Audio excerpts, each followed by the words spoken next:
to come in. There we go. There we go. Let's get Paul in first, and Okay. then you can start. You just need to. Hey, everybody. Hey, Paul. Hi, Paul. How are you? Oh, not too bad. How are you guys doing? Good. Good. Hmm. Okay, we're gonna go live here shortly, Paul. Sure. We're live. Oh, we are live. We're Okay, live. So you so can we'll start call it. to order at 9:30 sharp. Yeah. Couple things on the agenda that we'll need to change. The first is our 5.1 delegation will not be here, so we will deal with the draft strategic plan as 7.3. And we'll deal with it. She's presented it pretty good, you know, in written format. We'll go through it at that point, but we won't have her as a delegation. And the other thing is, Paul, you wanted to add the ambulance discussion. Yeah. So can we make that 7.4? Sure. I was just going to do it as my council report, but we can make it as a separate item. That works. No, I think as a separate item. I think it's important that we deal with it. Okay. There. And then I think that was it. Any other amendments, changes to the agenda? Hearing none, approval for the agenda or motion to adopt? I'll make that motion. All in favor? Yeah. Got it. Okay, so we'll go on to the minutes. Any comments on the minutes of the last regular council meeting? Hearing none, move to adopt the minutes. Leona, all in favor? Yep. Okay, public hearings, none. We're gonna rush right into Cam Russell with Sergeant Cam Russell with the RCMP detachment, and he's gonna talk to us about crime statistics and a couple other things, I think. But what do you got? Have you folks met since the tour? No, No. we were, well, Paul and I, we were gonna use it as part of our when we were talking about our little sections, but yeah, go ahead. You can take that. We can, I can just say that I found it quite interesting and informative, and a lot of stuff that we didn't, or I didn't realize, is the linkages to headquarters to support a more remote detachment that, and I always thought, well, yeah, it might be, you know, forensics or there's other supports. I didn't realize that some of those supports could be directly related to the day-to-day stuff. Like, you know, like some of the drone stuff and some of the tracking stuff. Like, I didn't realize the tracking and all of that could be done or is done in a headquarters situation, so that you know that you can get assistance because somebody else is reasonably close by and stuff like that. I thought the detachments were run fairly autonomous, but they're not. No. They're not. They're linked in quite a bit to that infrastructure there. Yeah, over the last 5-6 years, that's where it's really become such a huge benefit to us. We're still independent, don't get us wrong, but at the end of the day, the support systems that are in place now are amazing compared to when I started 22 years ago. And yeah, that was just such a great experience or opportunity for us to highlight that for some of you folks. And I am going to try and set up another tour. And perhaps you'd be able Yeah, to I would next like time. to come Yeah. there. Yeah. Yeah. Well, But you were limited to 2 anyway. We so. were, yeah, but definitely we'll see about getting another one set up, and I'm thinking the fall probably, just to give a little bit of time between. But and who knows what might be off the ground even better then, you know, because it seems like things are moving forward fairly quickly with a lot of different ideas. So one of the big ones that I got from that I wasn't even aware of was the pilot program that's out there right now with the drones, and they're actually looking at putting a drone in communities where it would be like in a secure box, let's say at the Stettler detachment. And if there's a call that comes in that's of high priority or something like that, the drone will instantly be launched from the detachment, and it'll be flown by a guy or gal in K Division. Yeah. And go to the scene. Now, of course, we're not going to be able to interact much with But it might even, But it'll tell you what you're going into. yeah, it'll beat you to the scene. Definitely beat us to the scene. Yeah, depending on. I mean, yeah. if we're in White Sands and we get a call to Stettler back to town, we're still 15 minutes away, you'd be going crazy fast, so. Yeah. That kind of stuff is happening. I don't know how long it'll be before we'll actually get that at our disposal, but those are the kinds of things that are happening out there, and it's pretty cool. Very cool. Paul, did you have some comments? A lot of it echoes what you said there, Dan. Was just super impressed by the level of support in many different ways that the K Division headquarters can offer out there, as well as just all the supplementary programs that they've got for crime reduction and mental health and those sorts of things was all really impressive. I really excited about what we talked about, the new technology as well, the potential there for the drones to be supplementing there, the way that the dispatchers can see exactly where everybody is all across Alberta and Saskatchewan, I think it was as well. But to be able to redirect officers for backup to help support detachments that might be less staffed or fewer members, or the way that they can interfere or make judgment calls and potentially reduce excessive overtime call outs and stuff like that too. Thought it was really neat. I know one thing that I did want to follow up that was mentioned on there was one of the initiatives they talked about was, I think it was called crime reduction through environmental design. And I was just going to ask, what that is all about, and if you have any information on that, Cam, and it might be something to pass on to some of our residents if there's some good learnings there on making our cabins more safe from break-ins when we're not there and that sort of thing. Definitely. Just recently we had a town hall in Statler. I don't know if you heard about it, but what I like to do when I do a town hall, and we haven't done one specifically for White Sands in the last little while, so we should. Got like the coffee with a cop. Yeah, Okay. that's right. And I always invite my partners, so I always invite the county CPOs, Fish and Wildlife, that kind of thing.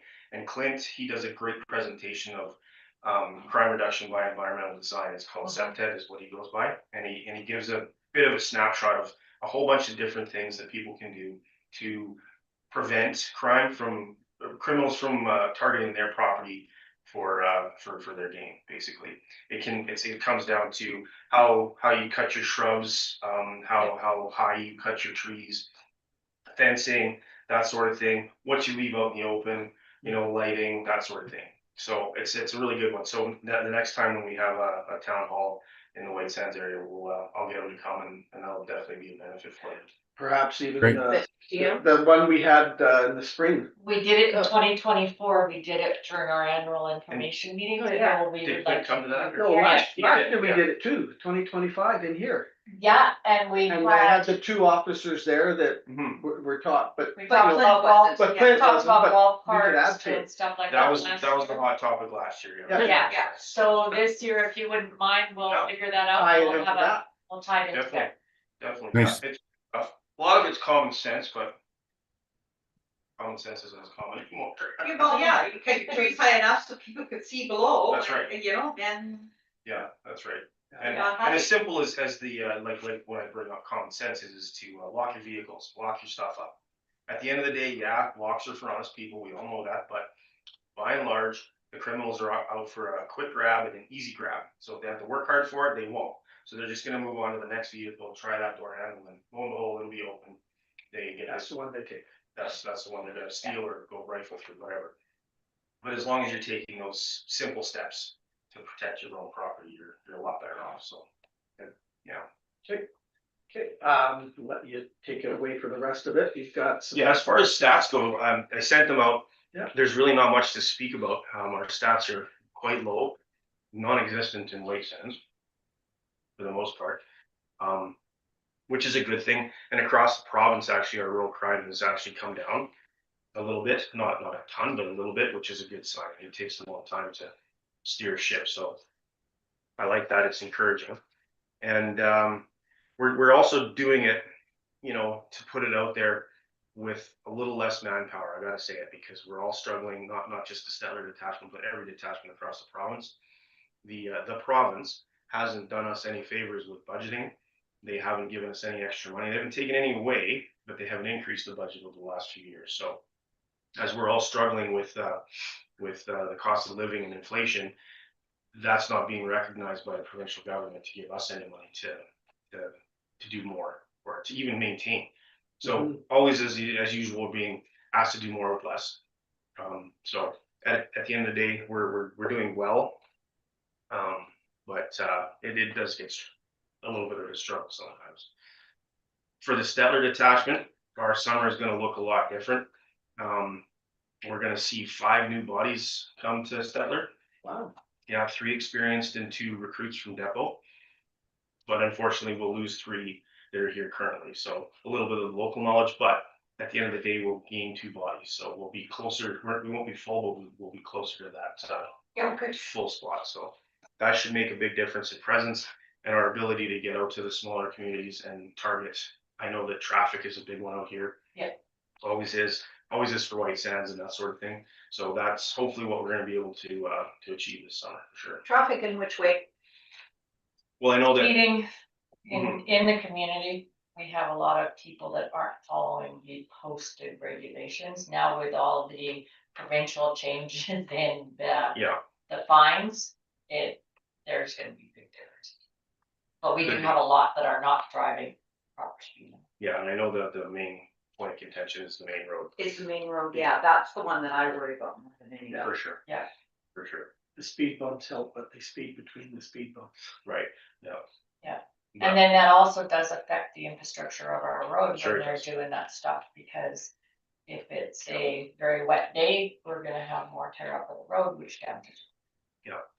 For sure, but that's what I'd like to try to do this summer is definitely spend and focus more time out in areas like White Sands and Roshan Sands and Scenic Sands for that matter, because we all have the same complaints coming in. And that's high on the priority list for sure. And I think you're gonna see an increase of people staying local. Perhaps. Yeah, with the With level the of the lake, cost of everything Yeah, at this that- point. the level of the lake unfortunately isn't gonna bring a lot of attention to the lake. I think last year that we saw it. was Yeah, They way was down. way down, yeah. Way down, yeah, so I don't imagine we're gonna see anything different this year unless we get a monsoon here, but I don't see it coming, so. No, We need the one that Y just got. Yeah, Yeah. well, it seems like there's a lot of moisture, around us, even my folks live at Wizard Lake, which is just southwest Edmonton. And they've had a ton more snow there than we have here. Everywhere. Everywhere, it's just like everywhere. Everywhere Buffalo Lake is except just a vortex, right? Just somehow pushes the moisture away, but we're at Mother Nature's mercy in August, so it is what it is. Now, did you have any questions about the stats that I sent out to you? No, they're all, like you mentioned earlier, they're all very low. So, Um, so the only question that I have is actually related to Buffalo Lake. Because the launching is going to be so difficult, are there any plans for the emergency vehicles, like the Jet skis. like the jet skis and the boat? Like, are they gonna be permanently launched in the lake or no? The boat, I won't even try to launch the boat, to be Okay. honest with you right now, it's just. It's just It's too too low. dangerous, too low, Yeah. and I'm the only operator that I would trust, and I wouldn't trust myself up there right now, just because it's so low. The Okay, jet skis are a different question, and they're operated by the fire department, so. Okay. I know they're not gonna have them in the water full time, but they're a lot easier to launch. they're easier to launch, yeah. Much easier to navigate that way, so. I'm confident though, if there's a crisis out on the lake, we can get there. It's just a matter of utilizing the proper equipment, but we have it, so it's in place, and even Fish and Wildlife has a jet ski as well, that we can. Okay, we can okay, deploy. yeah, cause that's my only concern, Most because the of the lake jet is ski full, stuff, yeah. is how do you get on the lake to rescue somebody if That's the right. boat isn't in there? Sure, Right. for sure, but we do have those options, so. Okay, Good, I would expect that there'd be very few boats. There was a few last year, but there'll be even less this year. Unless it goes down again, yeah, and it did in the fall, So so it did in the fall, or. huge, yeah, or- huge. people had a hard time getting them out. I've heard of people not getting one, so it's not funny. Yeah. Yeah. Um. Yeah. Yeah, other than that, we are going through we're just about to start a renovation of the detachment. Talk about spending money inappropriately, but it's way out of my hands, it's way out of a lot of people's hands, but they're renovating the detachment, we're not getting any extra space out of it, but it's a midlife Renault to give us another 10+ years out of it. I like to. We should have bought the lottery building. Oh, I know, we should have done a lot of things. Allocated that No money to kidding. that, but again, it's way out of my pay grade, and too many layers to even try to manipulate, if you will. So at any rate, we're starting that hopefully in about a month, and I don't know, the contractors out of Red Deer, fairly local, says they'll be done by December, but thank you, yeah. All depends on the inflation and all the other costs involved. Well, My and rental was supposed to be done before Christmas, and Yeah. I just got countertop last week, There you so go. there you go. there's all kinds of factors that come into play, and the pickiness of the security, Northwest Region security, to make sure everything's like done properly to their standards. Anyways, I'm probably projecting to next summer when it's probably going to be the finish line. But either way, we've got contingency plans in place because we're going to have no sales for upwards to 6 months. Yeah, I was just gonna ask that. It's going to be a big adjustment for us, but we have neighboring detachments, Bashaw, Flat Falls, spoken to them all, and we have a plan in place to deal with it. We'll have to be a little more creative with our clients and how we deal with them, but at the end of the day, we still have to deal with them appropriately and not put the community at risk in any kind of way. So it's going to be a challenge for sure, but we'll make it through. It is what it is. So. And I'll keep you up to date as to when that's because they're doing it in a phase, and they're going to start with the cells and then move into the office, the administrative side of things. So we'll get cells back up and running before they move into the next phase. I'll make sure that we've been working with them. The site managers are great. They seem to be very much of you. They want to appease us, so we shouldn't have too any trouble with that at all. Hopefully it goes smooth. And so what advantages are you getting out of this rental? Well, there's in the back end, we're gonna have a couple of spaces that are utilized for different things now. Used for a proper secure interview room and a breath testing room and a bail hearing room. Whereas right now we have to take the prisoners from the back cells, past the girls in the bubble to the interview room that's right at the front entryway. Yeah, Which is dangerous. It's never been a good thing, but that's the only system we've ever had. There's no other option currently. So that's gonna change. And there's gonna be a room in the back allocated to that. So Perfect. we don't have any need to bring them out to the front entry or the front at all. So Yeah. that's a really good thing. So it's the changing times that you want Yes. to adapt. That, and if you're familiar with the detachment at all? yeah, A little I bit? did restorative justice through the step Okay. RCMP, so yeah. Okay, so the interview room that's there currently, right Yeah. beside, that's gonna become the victim services office. Oh, okay, So that they'll have their own entryway from the entryway to the detachment, but they won't have to come into the detachment, if that makes sense. Yep. So they can invite their clients in through that, and then, at the end of that, yeah, so they little don't have open to bring area, it into that, and their current office is gonna become an office and an interview room as well. So there's two different pieces there. awesome. Yeah, so there are some good things as well. The upstairs, because we don't have a basement, the upstairs is used quite a bit for lockers, a workout room, and that sort of thing. And it's really cluttered with HVAC equipment and pipes and conduit and that sort of thing. All of that's going to be cleaned out in the main room, pushed over to the one on the east side, and usable then, much more usable than it is now. We're going. I think I even heard there won't be any natural gas to the building anymore. It's going to be all electric. So Mhm. there's solar panels going on the roof and everything, and that's how we're going to be doing the heating and the. We have storage cells then Yeah. Oh for the yeah. power? Oh yeah. Yeah. It's Yeah. it's an intricate system. It's crazy. There's a lot of thought and process that have gone into it for sure. Is it the right move? I don't know. We'll see. Time will tell.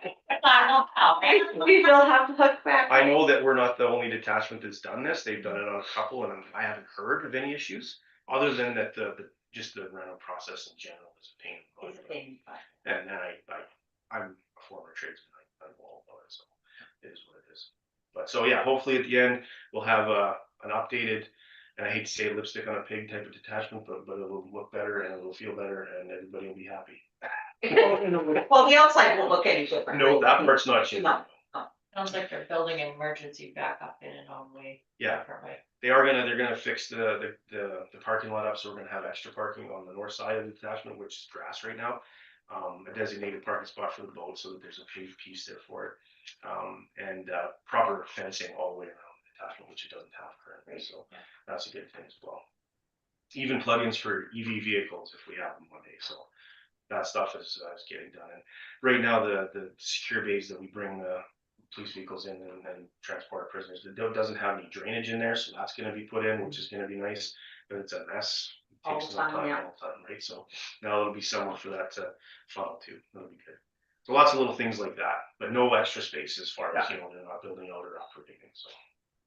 Which would be beneficial, but again, too many layers for me to get into. And I've spoken, because really the way our contract is written with the MPSA, it's the town that would have to buck up and build a detachment for us. Yes. Or purchase one and convert it, whichever. And they're not opposed to that at all. They'd like to start working towards it, but it's a big process and a big bill, obviously. And with uncertainty, you don't wanna. Yeah. Well, that's the elephant in the room, right? For sure, Yeah. for sure it is. So, but either way, I mean, I think the town would benefit in the long run, even if there was a change in policing, however they decide to do things in the future. They'll still have to have some kind of infrastructure, so, but again, it's something that we are talking about, but it won't happen for quite a while. But it's definitely not no, hard no, anything like that, which is good. Okay, I did ask Cam about, a letter of support. That we were going to do a resolution to the, That's on my action list. okay, so we have, decided, as a council, we wanted to put a resolution forward to the Summer Villages Association. This summer? Yeah. Yeah, fall. Fall, I think. If.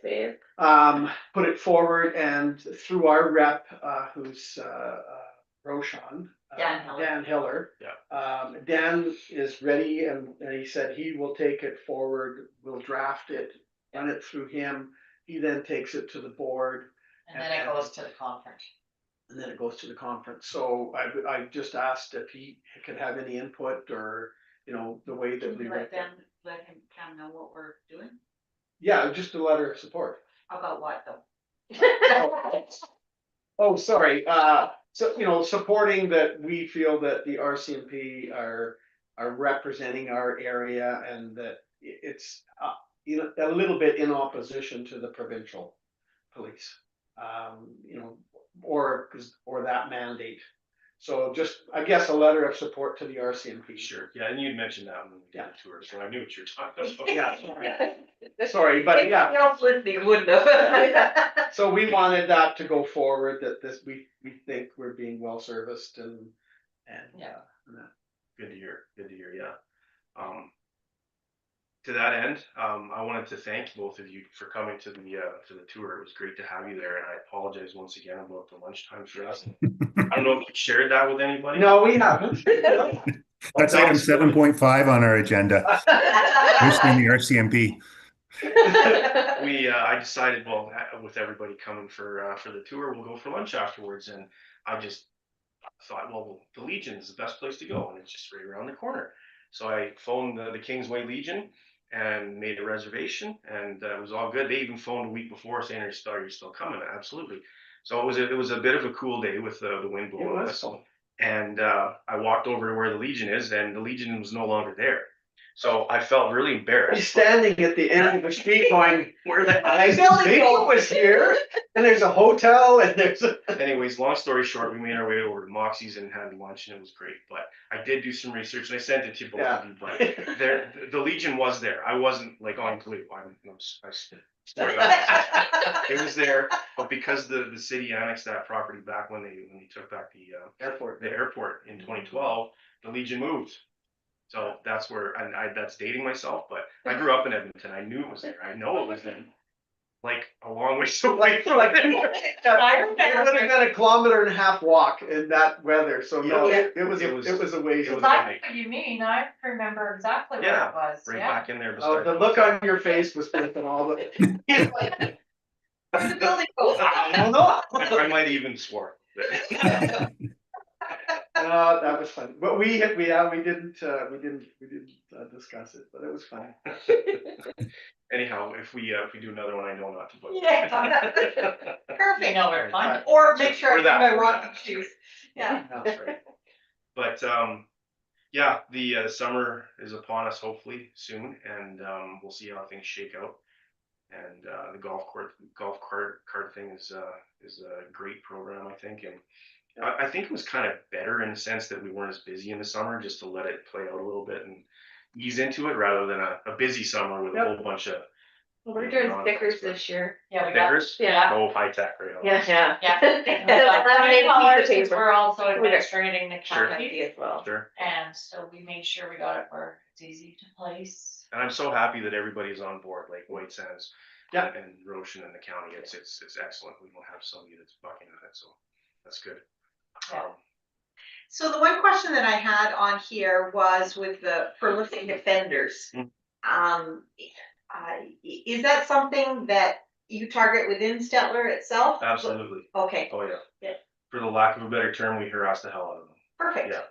We, if there's somebody in our community, whether they're on conditions or not, so if they're released from charges and they're promising to be good people in the community, they're usually on conditions, whether it be curfew, they have to be in their residence between 10 p.m. and 6 a.m. usually is what it is, or perhaps house arrest, so they have to be there all the time. And we have ankle monitors in town as well from time to time, but we check on them periodically, very much so they know that we're there and that they're gonna get caught if they go and slip up. Basically. Take off at 2 a.m. Yeah, exactly. So that's what we do, and we work with probation quite closely with that stuff, so that we know who's who and who's on conditions and that sort of thing, to make sure that we're putting the pressure on them. We have to. Is there much migration from Red Deer over to the rural areas? No? Yeah, there is a little bit, but not a ton, not as much as it used to be, which is a good thing. But that goes part and parcel with the whole down the reduction in stats in the rural area. There's been some programs put in place all over the province that are starting to work, as well as putting people in jail and that sort of thing. Because it doesn't take more than one guy to bring your stats up to skyrocket. Right? Yeah, right. And there can be one day where they get involved in 5 different incidents, and that just tears the community apart, right? And, luckily, if we can keep our the pressure on those people that we know are the problems, then it keeps a lid on things. But I can say for sure that there's a few in this community that have been in this community that are still in jail, and they have been in jail for a while. One of them just got sent back to jail, so it's a big win. I probably know where that one is. You might. But it's amazing how much one person can make Can upset the apple cart, make an yeah. impression. Yeah, I noticed the Bashaw area has really gotten a lot more automobile thefts in recent. So I don't know if do you get those stats as well, or is there a communication between? For sure, yeah, for sure. Well, just to put it into perspective, my corporal right now, he's been the acting commander in Bashaw for the past 6 months. Okay. So I've been helping him a lot.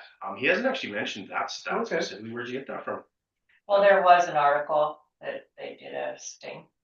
Oh, okay. Yeah. That was with the crime reduction unit, so Yeah. a little bit different than the Bashaw detachment. Yeah, it might have been the external people coming in. Yeah, I hate to say it, Alex is a little bit of it's a hub for sure, because it's closer to Red Deer and Yeah, there's a right lot on the of highway there. a lot of curious activity. But so yes, you're right. They did do a little bit of an operation in that area, but that's a small pocket, if you will. So everything, because I mean, the Bashaw police Denali as well, right? So a long ways from there. Yeah. And we don't see hardly anything like that going on there. So yeah, but we all work together, absolutely. Even Drumheller, we talk all the time to make sure that we're not missing anything. Yeah. Good. Criminals don't understand borders. They don't. No, they don't. And they don't understand the color of your uniform either. They don't care. Okay, I don't, Paul? I'm good. That was a very good discussion. Thanks. Yeah, thank you. Okay, well, till next time then. Yes, Awesome. thank you. Thank you very much, Thank Cam. you. Yes, thanks for coming. Guys have a great day. And let us know when you are planning the next one. I sure will. And even the Leduc location was another suggestion for a tour as well. Right. More of a satellite. but- Satellite, and it's more of emergency management, Yeah. that type stuff on Yeah. there, but Yeah. yeah, something else I can look into as well. But definitely Yeah, worth, I've been to K Division, that's why I wasn't so worried about not going, but, with the restorative justice when I did the training and everything else, so, but that was years ago, And so. probably didn't get a chance to see the OCC then. No, No, no. it's changed tenfold since then. Yeah. With the new art talking. and Just how they handle it. Yeah. So, Yeah. I bet you it is. No, we'll definitely set something up and Yeah. we'll get another one going. Awesome. Okay. Thank you. See you later. Thank you. okay, so we It's just Jeff did received it. As information, yeah. Who Yeah, wants to received bring this in information Leona? from Leona, So will. all in favor? Sure. Okay, we're gonna move on to dog bylaw. And with this one, we have had, some changes and we thought we were there, but we got some recent feedback from enforcement? No. Yes. Alberta, So I, Alberta. control, what's it called? Alberta Animal Control. Animal control. Yeah. There you go. So we sent Okay. it off to animal control for feedback and they recommended what? okay, so what they recommended is that our effective control definition needs some tweaking, running at large. And we are missing a section of penalties at 3.1J. So, 2.6 is the new effective control. so what I've done is I have reviewed that, and give me a minute, I'll tell you what the fix is. So the problem is the running at large section, actually effective control is okay. But now we need to make sure that the running at large section 2.16, I have to. that instead of what it's existing, we would change it to running at large means a dog that is off the owner's property and A, is not being carried by a person, and B, is not on a permitted leash held by a person able to control the dog or otherwise under the immediate and effective control of a person who is present and capable of restraining the dog. That would fix that whole thing. Sure. Part A should also be or, I think, rather than and, is not being Yeah. carried by a person or. Or. Yeah. Okay. Yeah, so we can do that, then that would fix that, because when they made their comments, they're looking at it from the city perspective and we're in a rural Yeah. perspective, so I was like, okay, this is how we can tweak it. So can you go through that running at large again? What you're changing? So 2.16 would be running at large means a dog that's off the owner's property and, which I think that's still the Yeah, same. Yeah, A, is not being carried by a person, or Or. B, is not on a permitted leash held by a person able to control the dog, or otherwise under the immediate and effective control of a person who is present and capable of restraining the dog. That's exactly what I have. Thank you. okay, Okay, and then and that then goes back up to the effective control means and the definition. yes, and that would fix that perfectly, so our bylaw fits the rule.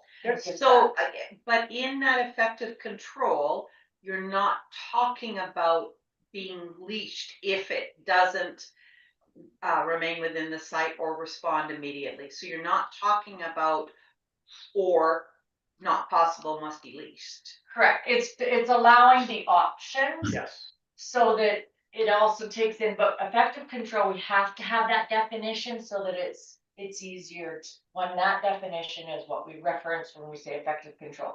Was there somebody there, especially when it comes to enforcement?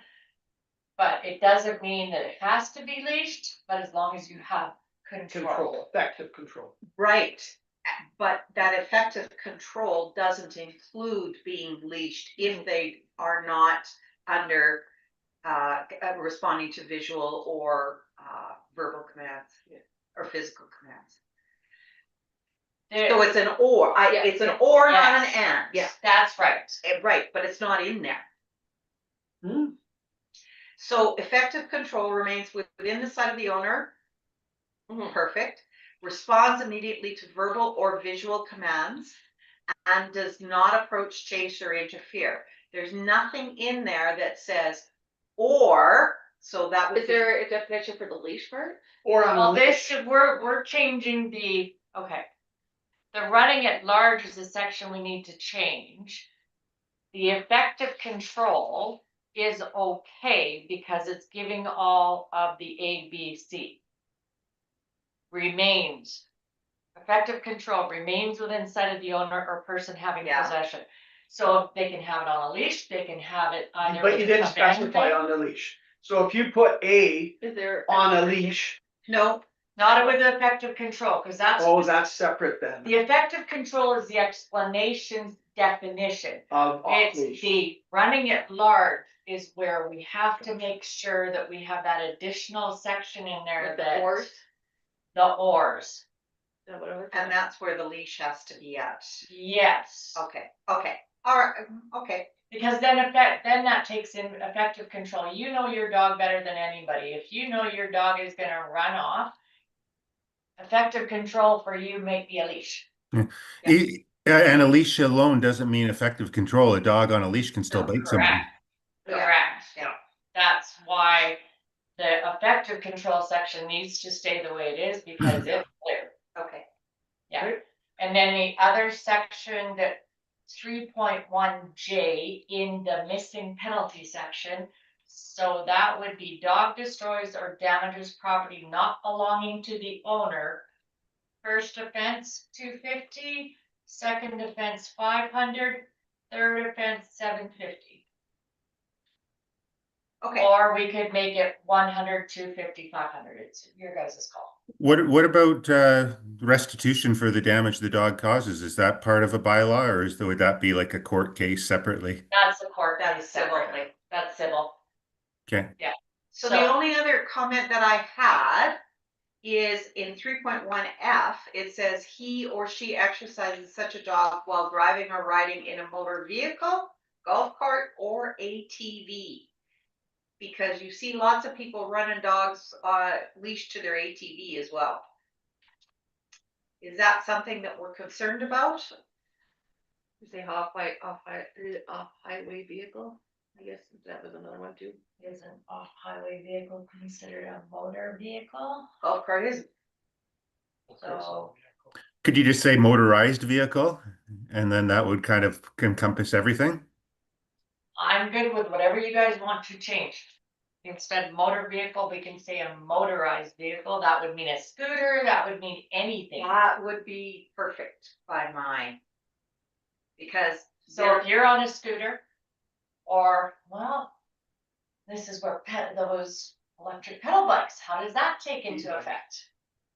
Would you say by electric or by Like a motor vehicle is big. fuel? I don't.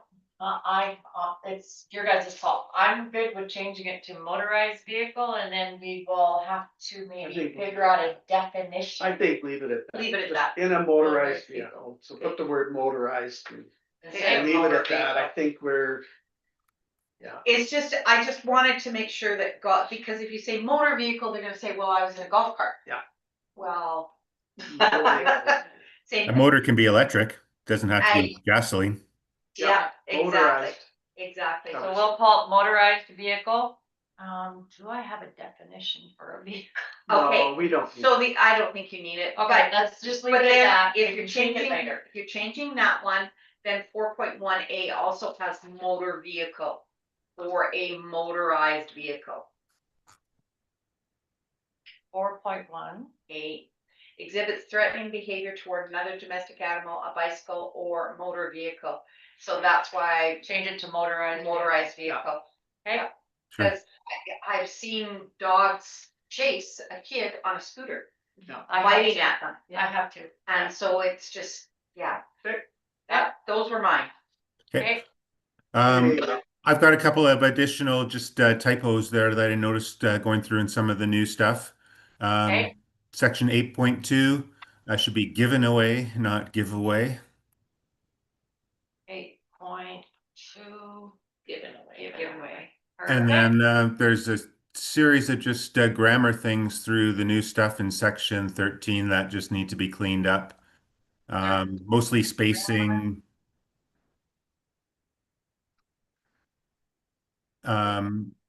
Yeah, capture that in part A should space between those two. The comma in section C is in the wrong place. Where it says opens should just be open. And then in 13.3B, just a dog needs a space between it. Just minor stuff, but clean it up before we Okay. finalize Spacing. it. Yeah, those don't affect these, No, the full bylaw That's content, good to but we catch. can fix that. Yeah, well, Yeah, it just looks better when you don't have the Yeah, typos yeah. through a thing. Thank you, because we try to pull this together as quick as. yeah, we no, can. it's comprehensive for sure. Yeah, it's we've made some great improvements. And I think it still allows that, we're not a city, so having a dog off leash but under control is acceptable. So do you need a bylaw to accept these amendments, or We not did- a bylaw, a motion to accept the With amendments? changes. yeah, What you do is you will either, if you want to do a motion to amend the bylaw as per the comments provided, or you can do based on second reading of the bylaw with making the following amendments as discussed, and then leave the third reading. I would say that I think we're at a point where we can do the second and third readings today and put it aside. I don't think we need to bring it back for another meeting, in my opinion. Okay, Agreed. so your second reading would have all your amendments? yeah. Yes, And then your Have that. third reading would be the final with the amendments. Yeah. Okay, so read the Okay. first time, so, You've done your first You did the reading. first one already. yeah, then so second time. motion to, second reading with amendments, so Yes. okay? Yeah. And And then I then, can make a motion to proceed to the third reading because we need that, right? yes. Made by Paul, all in favor? So that's third and final reading. no, the motion to go to third and final reading. And No, that, you don't have to We- when you're not doing all three in one shot. We're which only you doing haven't. two. we're only Okay. doing two. Yeah, Okay. so Paul can do third reading. Okay, so yeah, I'll motion to approve the third reading with the amendments. Okay, Yep. done. Another one in the books. Okay, so now we've done sorry, I'm just getting to the appropriate section, which is the administrative one, capital assets. So tangible capital assets.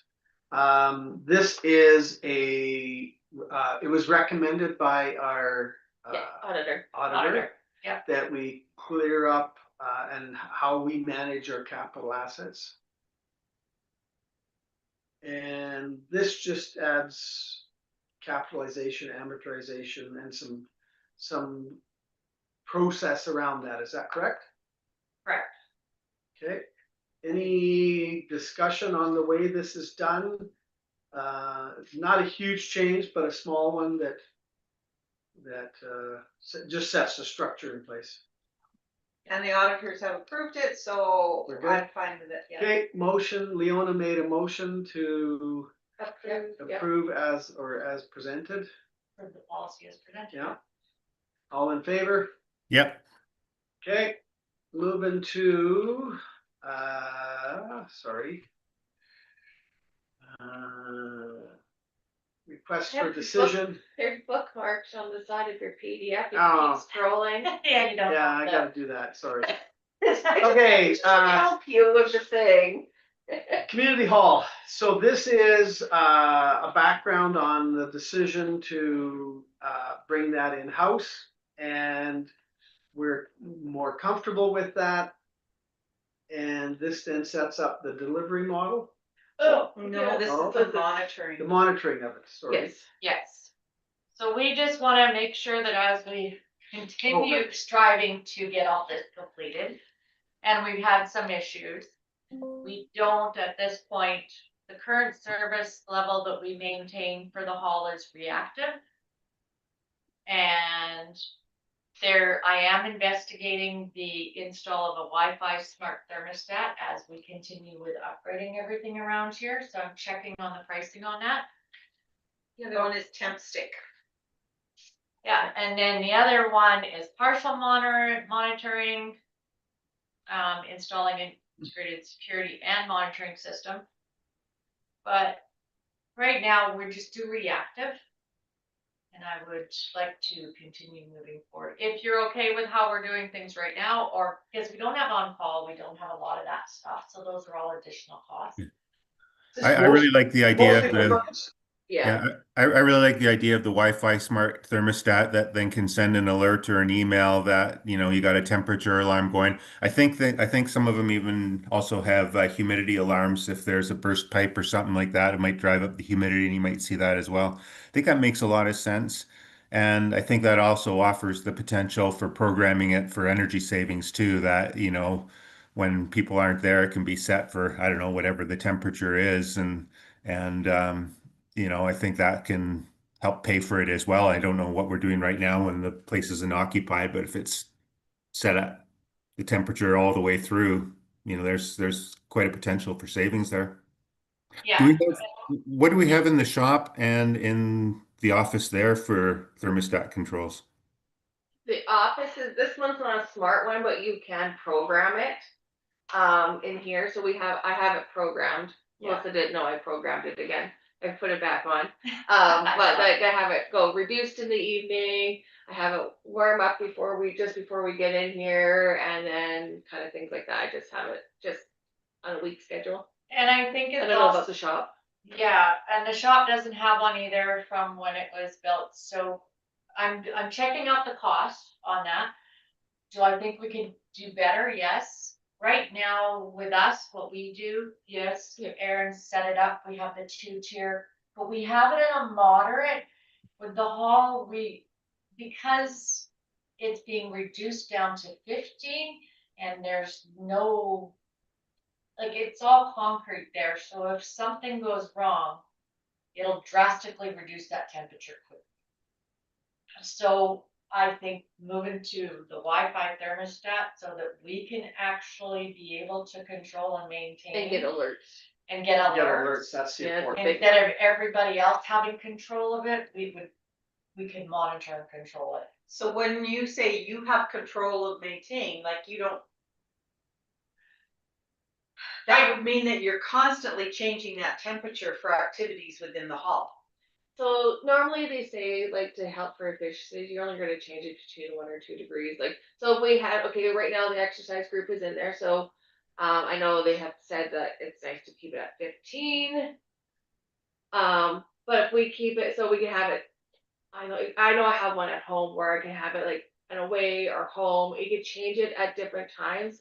And we know that like exercise are there at this time of day. We know the later cards like on Monday and then whatever, then we could just have it. We could adjust the schedule. My concern is when something does go wrong, and especially on weekends when there's no use at all, and if it's always sitting at 15 and furnace goes down, be a bigger issue. We were lucky when there was a use for that one because it was cold that weekend and we could have had burst pipes. Yeah. So my question to you is, do you want to be in charge of the temperature in that hall at all times? No, we just want to be able to monitor so that on weekends when there's no rental, we would make sure the temperature is at a decent temperature, especially when temperatures are dropping to -20 and colder. We can maintain it. So there's 2 issues. The one is, don't let it get below a certain point, send out alerts. Yeah. That's one. Yeah. The second one could be, I don't think you wanna be up and down as all the different user No. groups come in. But you could do from, you know, as a rule, maybe you could do an override, but as a rule, between midnight and 7 in the morning, it goes down to Yeah. 18 or 17 or whatever. Right, yeah. And then if there's a Christmas or a New Year's party where it goes later, yeah, it doesn't, you know, you might have to bypass that particular feature, override it Yeah. for that evening. Yeah. So Yeah. as long as we can do that, and I think it's quite simple. Yeah, mine at home is, So so. I think it's two different parts, you know, having the smart thermostat with the Wi-Fi that allows for the alarming, yes. And then, you know, for energy savings and op cost savings, you know, you can generate a policy on how, how you intend to control it, that balances both, energy savings with not being something that you guys are spending all your time Yeah, up and down. checking and doing it, and then making sure it is protected. So there's a little bit of a buffer zone if the temperatures go down. Maybe in the heart of the winter months, January through March, maybe your base is a little bit higher to give that cushion, and then in the shoulder seasons, you can crank it right down on the weekends because you're not worried about bursting pipes. I don't know, but And that's, that's something you that can talk about what makes sense. Yeah, and that was what our thought was, because when we did have the issues with the furnace and the temperature got mighty cold and we knew, like, because we don't have, nobody's on a solid on-call, we have one staff. So for me to contact him, I may get a hold of him, I may not. And you have to think of, if there's no rentals and it's a weekend and it's minus 30, 35, we might want to make sure that we have the temperature monitored enough. And I think exactly what Paul said, and I know from mine at home, there could be very easy instructions. I can just hit a button and it'll go up 1 or 2 degrees or go down 1 or 2 degrees. I don't adjust any of the scheduling. Yeah. I can just go up and Yes. down. So that's easy enough for their usage. The other thing is, don't ever be afraid to utilize those of us that live here on the weekend. If there's a problem and it needs to be monitored, I have no problem with coming down and going into that hall and saying, yeah, no, it's still, we're freezing cold. I need to go set a furnace. I need to do something. I think that's the part that I'm hoping that you will take advantage of. I think we're trying to find that balance of, we don't want to put anybody against anybody. We want to be able to monitor stuff, and if somebody comes in and reduces it and we know it's gonna be minus 30 odd weather, we can adjust it. That's all. Yeah, no, that's fine, Yeah. but what I'm just saying is, don't be afraid if something's going sideways on a weekend and you need someone to go in there and check, Yeah, we call us. have local access, yeah. Yeah. Call us. Do we also wanna enhance that slightly, not a full monitoring system because the false alarms will drive you nuts. But I'm thinking more an intrusion or door contact or something. Do we want that as well, or we don't feel that's an issue? I think I'd prefer you let me give me some direction to investigate it and get costs. I think the thermostat I've already been moving on to get the costs for. If you want more security for intrusion, I would like to have the opportunity to look at those costs, and then we can bring that back as a discussion. Is that a concern? Do we have any reason to think that a break-in at the hall is a big risk? There's not really anything in there worth stealing. No, the No. only thing would be the thermostat and The the. thermostat is the one that we have. Okay, yeah, so I wouldn't even, yeah, if it's not a concern, let's not go crazy. The most valuable thing in there will be the smart thermostat. It will be by the time we get everything organized. Absolutely. So are we pretty comfortable with that 300 to 800 installed cost? That was just a guesstimate. I am still working on, I have talked with the plumbing guys, because we did have them out to just do some checking on stuff. And they're gonna get us back a quote, and I think if the quote comes back reasonably, we can fit it within the existing budget. Okay. But I would bring that back to you guys when I have all that info. Okay. Well, do Because we we're wanna- still doing the Wi-Fi first, then we would work on that installation. Are we comfortable approving option 2 with the budget that's there?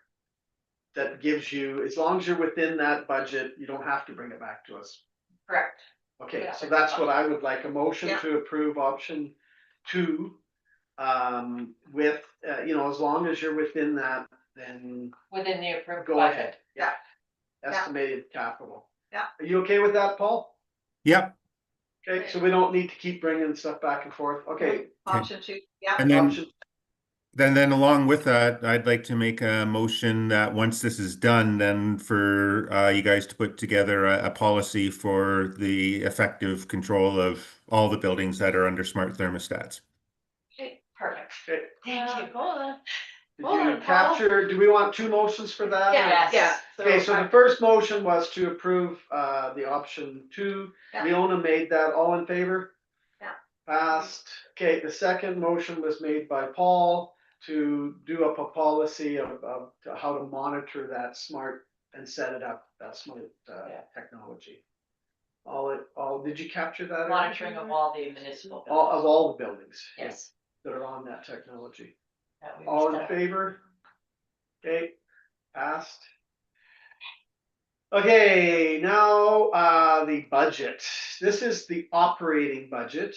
And, we've all had an opportunity to look at it. There are some things that are significant.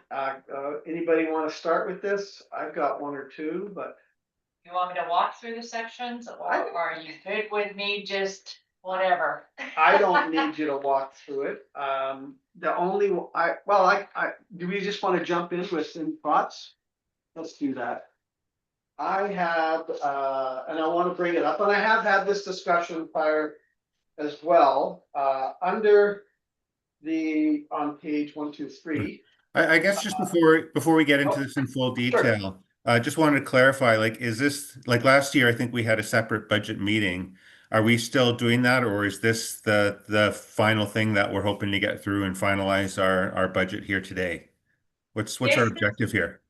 This is the draft, show you that we worked through a draft budget based on the current actuals. We have created a balanced budget. All right now, with the current assessments that we've received and the current tax rate from Mhm. last year. Yeah. We could maintain a balanced budget with some of the tweaks that we have done in the service delivery, we have policies we have done through 2025. That's what we're saying. So I just want to get clarity in my mind as to how you guys handle your budget process, because we've got not only the operating budget, we will have a capital budget coming forward. The two of them have to integrate together to come up with what are The mill rate. the mill rate increases, and all that. increases and everything else.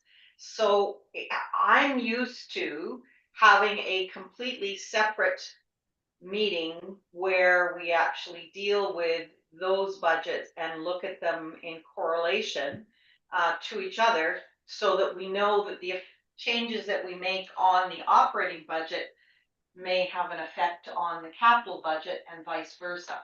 So I just want to know the process that we Okay. do here at White Sands. So I guess when it comes to the operating budget, so council approves the proposed operating budget as presented. So what we're presenting is a 0. So the municipal tax would not increase. Doesn't mean your tax notice wouldn't increase because your assessments have changed, right? Some went up, some went down, but basically there's an increase. And based on the cost savings in the policies that we've been working on, we have found, and we've adjusted public works now based from previous. No, you missed the question. You missed my question. You're going into the detail of this. I'm asking a process question. So if we were to approve this today, is that set in stone? That sets that you would not increase your mill rate. That's it. Okay. So then my comment is, Yeah. and that's why I'm asking about process. We still haven't even seen a capital budget yet. And to make a decision where we pass this and not seeing the capital budget, I feel I'm only operating on half the information. Yes. And so Okay. with that, that's why I was asking, what's the process here? Is there a separate meeting? Is this just our first look at it to give you a input back? And then we'll have a separate meeting on both of the budgets. What's the process here so that we're operating at full information rather than partial? So the operating budget is always separate because that's your day-to-day. So that looks at just our regular day-to-day. Your capital is where the grants come in and where you would maybe take reserves or come up with other options for capital. Okay, we're still working on, because there's some things that we're still trying to get through this package. There's a couple of other things that have been proposed, and I've been digging So, and also with the capital grants, we don't have the full final numbers of what the government has said for sure. I've made phone calls, we don't even, the operating grant, we were guesstimating is staying the same, but that's not coming out till the end of this month.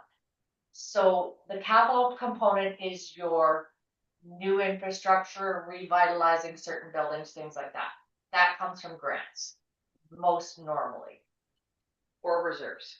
or reserves. Okay. The operating is just the day to day, which, So are you suggesting that capital budget, whether it goes up or down or sideways, does not affect the mill rate at all? Well, I guess it would depend what you decide. It too, depends. if you want to not use the reserves and then go to a tax base, possibly. that's right. So if you decide, okay, in capital, we wanna work on, I don't know, pick something. You wanna do a lunch. hall, Boat launch, we know You that wanna could do be a a boat big one, launch. that could be a big one, right? So maybe to help with capital costs and then there'd be operating costs after, that you might have to raise the mill rate or Well, what. Or then, or contingencies would be another one, well, right? to use your boat launch example, Yeah, if we made a decision to proceed with some upgrades to the boat launch, Mhm. and the provincial government said, you gotta come up with 20%. Yeah. And we have to come up with, and they will pay 80. Yeah. Then we need 20% increase in our budget, exactly. which would potentially, we'd have to get it from reserves Mhm. or get it from tax rate. So I think your best. the only thing is, Yeah. what you're talking about is the separate grant that we're looking at, these are the grants that you do receive. And we're gonna try to balance within those LGFF Yeah. and the Gas tax, C- so CCBF, what's that CCBF, one called? The federal one. the federal one. So right now you have allocated that you're spending 16,000 on the plan to see where we're gonna move forward. That we know we are putting that under the LGFF. And then when we finish with the other items that you are looking at, you will have to choose which ones you want to do under your grants or take forward to another year and take more grant that you'll get in another year, or we continue looking for other grants that may fit that, which is very highly unlikely in those kind of certain situations, you're gonna find anything.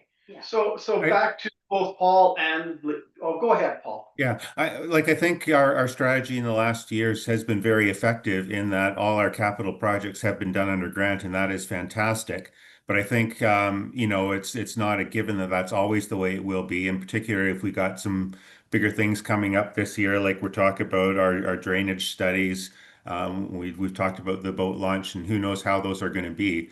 And I think it's most likely that we'll end up saying that our capital will be within our available grants. But I do think that is a decision point that we do have to make at some point through this process before the mill rate is finalized, because that's not necessarily going to be the same way every single year. But just remember, the operating, usually those funds support administration, road maintenance, infrastructure, and community services. That's what that operating budget is about. Which I understand. Yeah. That doesn't. And if you're going to take, you got reserves, if you're gonna build more reserves to cover and put more into the capital, those are all things we're looking at. As I've talked with the auditors, they gave us some options of how to do the breaking apart to restricted reserve for you guys, so Or we're like working on that. Yeah, cause you're wanting to think like, we'll do some like vehicle or. Yeah, vehicle road replacement. Boat launch or Boat whatever, launch. designate. Right, Yeah, right. The project. Cause But when we don't just when have I the started general. looking at this, I actually was talking to, and there's two separate things. One is I do have comments concerning some of the stuff that's in here, which is just massaging the numbers, right? And the second is that large general reserve. Yes. I actually got some information on that as well. Like, how did that actually come about? Where's all that money coming from? And so I got some information from Justin on that, but that doesn't affect the operating reserve. No. It will just This is just the affect basic reporting. 2026, what we're proposing for just doing your basic operations. So with those basic operations, Paul, you could go first, but I know I have some specific questions and different comments that I wanted to make on this. So is the goal to get this approved today, or are we having a No. separate meeting? No, I'm not, this is just, I'm proposing, Okay, so That's you're it. looking for feedback You're on looking for this. feedback. yes, Okay. because. That's what we wanted But, to know. but then I Yes. would caution you to not use the words zero balanced budget at this point, because we don't know that. So, and by using those words, you set an expectation. Is that? Publicly, yes, Yeah, we have. publicly, I would rather say, we're going to look at this is a proposed, it's a Keep- draft. Keeping the mill. We're trying to keep the mill rate as close as we can, but we're not specifying, saying it is this.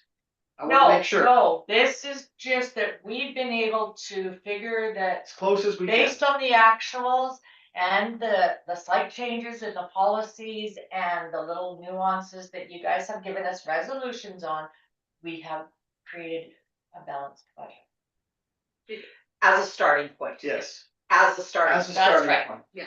Okay, now, now that's why I wanted to make sure that this is a starting point. is We're gonna do keeping- our best to keep it. Yeah. Keep but the mill rate the same from last year to this The year. goal. Because this is the one that really affects your tax bylaw that we have to work towards. Okay, so go ahead, Leona. Okay, one is just a question, on under planning and development revenue, you've got PGE permit. I just don't know what PGE is. That's plumbing, gas, Yes, electric. So Okay. when I get a thing from IJD, so they keep. It's okay, I Yeah, just needed that to one. know what it, Yeah, Okay. plumbing, gas, electric. that's good. Yeah. And then under Parks and Rec revenue, you've got your federal grants. Is that the Canada Day thing? That can be Canada Day, and from last year, it would have been the Is it one day? Canada Summer Job. But we never got that last year, that's why it's in the budget last year, 2025, at that amount. And then we never got it, so that's what it was. So that's why okay, you got 3180, okay, all right, good. The 3180 was the. I think they grant. The Canada Day grant, Which which we we won't didn't- get this year because of the way it's falling, and they always hold the event on the weekend, and It we've has to be on the first. been pushing it, and they've been coming back at us that it must be on the first. And if we have it in the middle of the week, we don't get any money. Yeah. Or, sorry, if we have it in the middle of the week, we get the money, but if we have it on the weekends, we don't get any money.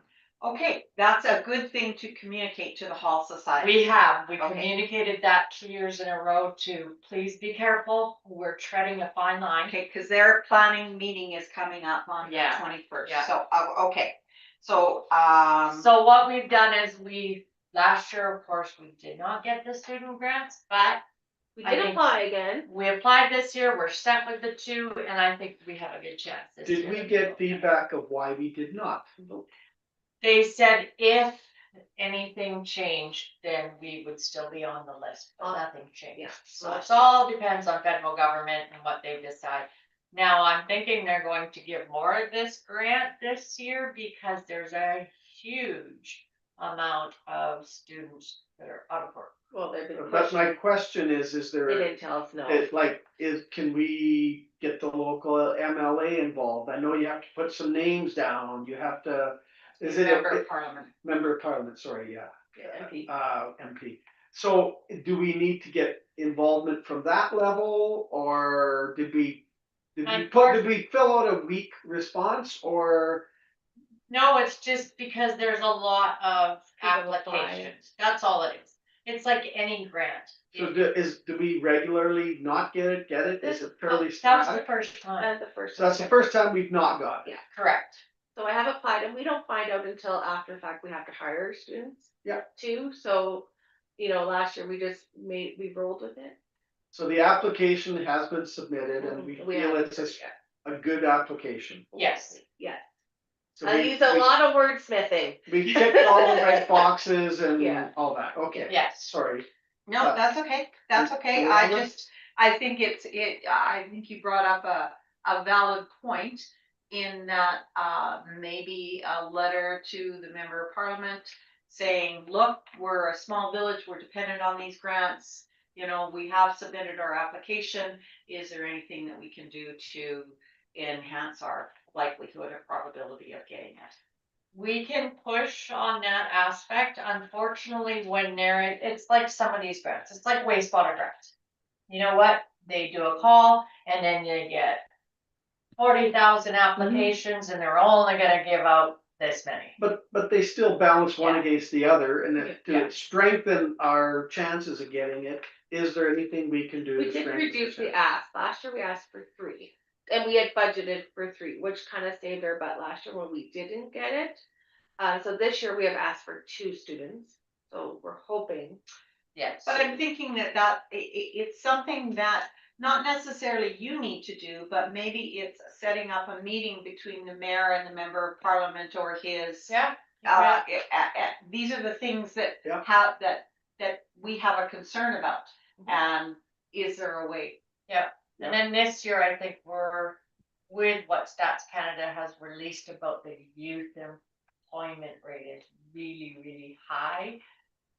Well, that just means Unfolding. there's more demand, so we might not make the list, Well, no, there might be an opportunity, the government will want to encourage more employment youth, and of course, this is employment youth, right? So that's just something that I think in the back of our head, we need to, maybe that's a thing that you need to think about is a meeting with the member of parliament, Yeah. if possible. And that's good Or advocacy. representatives. Okay, under municipal election reserve expense, we budgeted for 5, we only spent 1,000. In my We spent mind, 2,000. yeah, 2,000, sorry. So there's an extra $3,000 that's there. In my mind, because it was budgeted, we did the taxes for it, it should go to an election reserve. So that's part of that reserve comment that we're looking at, like if there is something. Oh, okay, got it. I know what you're saying. Okay. If you go to the bottom of 2025's actual, you will Last page. see the surplus we had, okay? At the 42,000. And that one is, we're still waiting for the auditors to verify for sure. And that is going, and if you look, it is going to be added to your reserve amount. Right, but you're missing what I'm saying. She says you should have a reserve for elections. Election, So that $3,000 difference can go into, and then it would just When be we have held an out. election. when we year. have an election, then it comes out of there, then you know that you've got that funding is already, rather than in Okay. contingency, where you always are constantly saying to us, well, can we take it out of can we take it out of general reserves? Yeah. Because that seems to be a comment that I hear lots is, oh, well, you could take it out of, we don't wanna touch general reserve, like, do you know? No, if we budgeted for it and told the public that we're gonna use this money for elections, then throw it in an elections reserve. And so when that election comes along and it's more than what we budgeted, we now have an elections reserve that we can pull that out of. So that list. So you we'll get add ready. that into She's that gonna need a list, schedule. and then, Yeah, So So that would be then- an operating reserve section designated. to for elections. elections, yes, And we where, put 1,000 each year, and when we have to have it, we've got it in Yeah. the kitty. I like that a little bit better. That was one of the comments I was going to make on the election contingency amount that we were putting in it, because that's going to be wrong either way. If we have an election, we don't have enough in there. If we don't have an election, we got more in there than we need. So I like the idea of just saying we'll do a contribution to an election reserves each year that will be enough to cover the planned election cycles, and then something to draw Or on any if we have by-elections in between. And the amount we can put onto it can be based on statistically how many by-elections have we had in the last 10 years, and anticipating that, every second election cycle we'll probably have a by-election in there, and just be having a little bit building up for that. That's a great idea. and I hear what you're saying. Normal municipal budgets you would always have something just there. Oh, Now- absolutely. And this to me is because unfortunately the previous budgets never had any election money at all. It's dollar cost averaging. I mean, Yeah, I- Yeah, but we can also create it with when we're creating those reserved allocations. So when we come to the end of the year, we say, okay, we didn't use the 2,000, it goes into that special reserve. rather than Correct, the full and then you'll 42 have it going building in. up. Yeah, Yes. Okay. exactly. Leona? So that was there. But the 2,000 I put in the budget this year was just because when we did it in-house. Dollar cost averaging, Yeah. if we don't use it, it'll go into that reserve. I'm happy with that. What it does is it stabilizes the cost to our residents over a number of years, rather than 1 year, oh my God, we've gotta have this big, huge increase. It prevents us from having to do this huge increase and then saying, oh, well, we'll just keep it there. No, we've got this dollar cost averaging that is actually taking the expenses that we know are gonna happen, whether they happen once a year or once every 4 years. At least that is being covered all the way through there, as long as we set aside those reserves. Yeah, and after we did the assessment that we provided to you guys over the years of the elections we've done, even if it was a by-election, they were fairly costly and we kept Yep, everything in-house. I totally understand that. I Yeah. just wanted to make my point. Yep. Parks and Rec. So I noticed that you've got a huge drop in Parks and Rec wages there. Why that? Okay, so a lot of that flows with, because we've done the staggered with the summer students.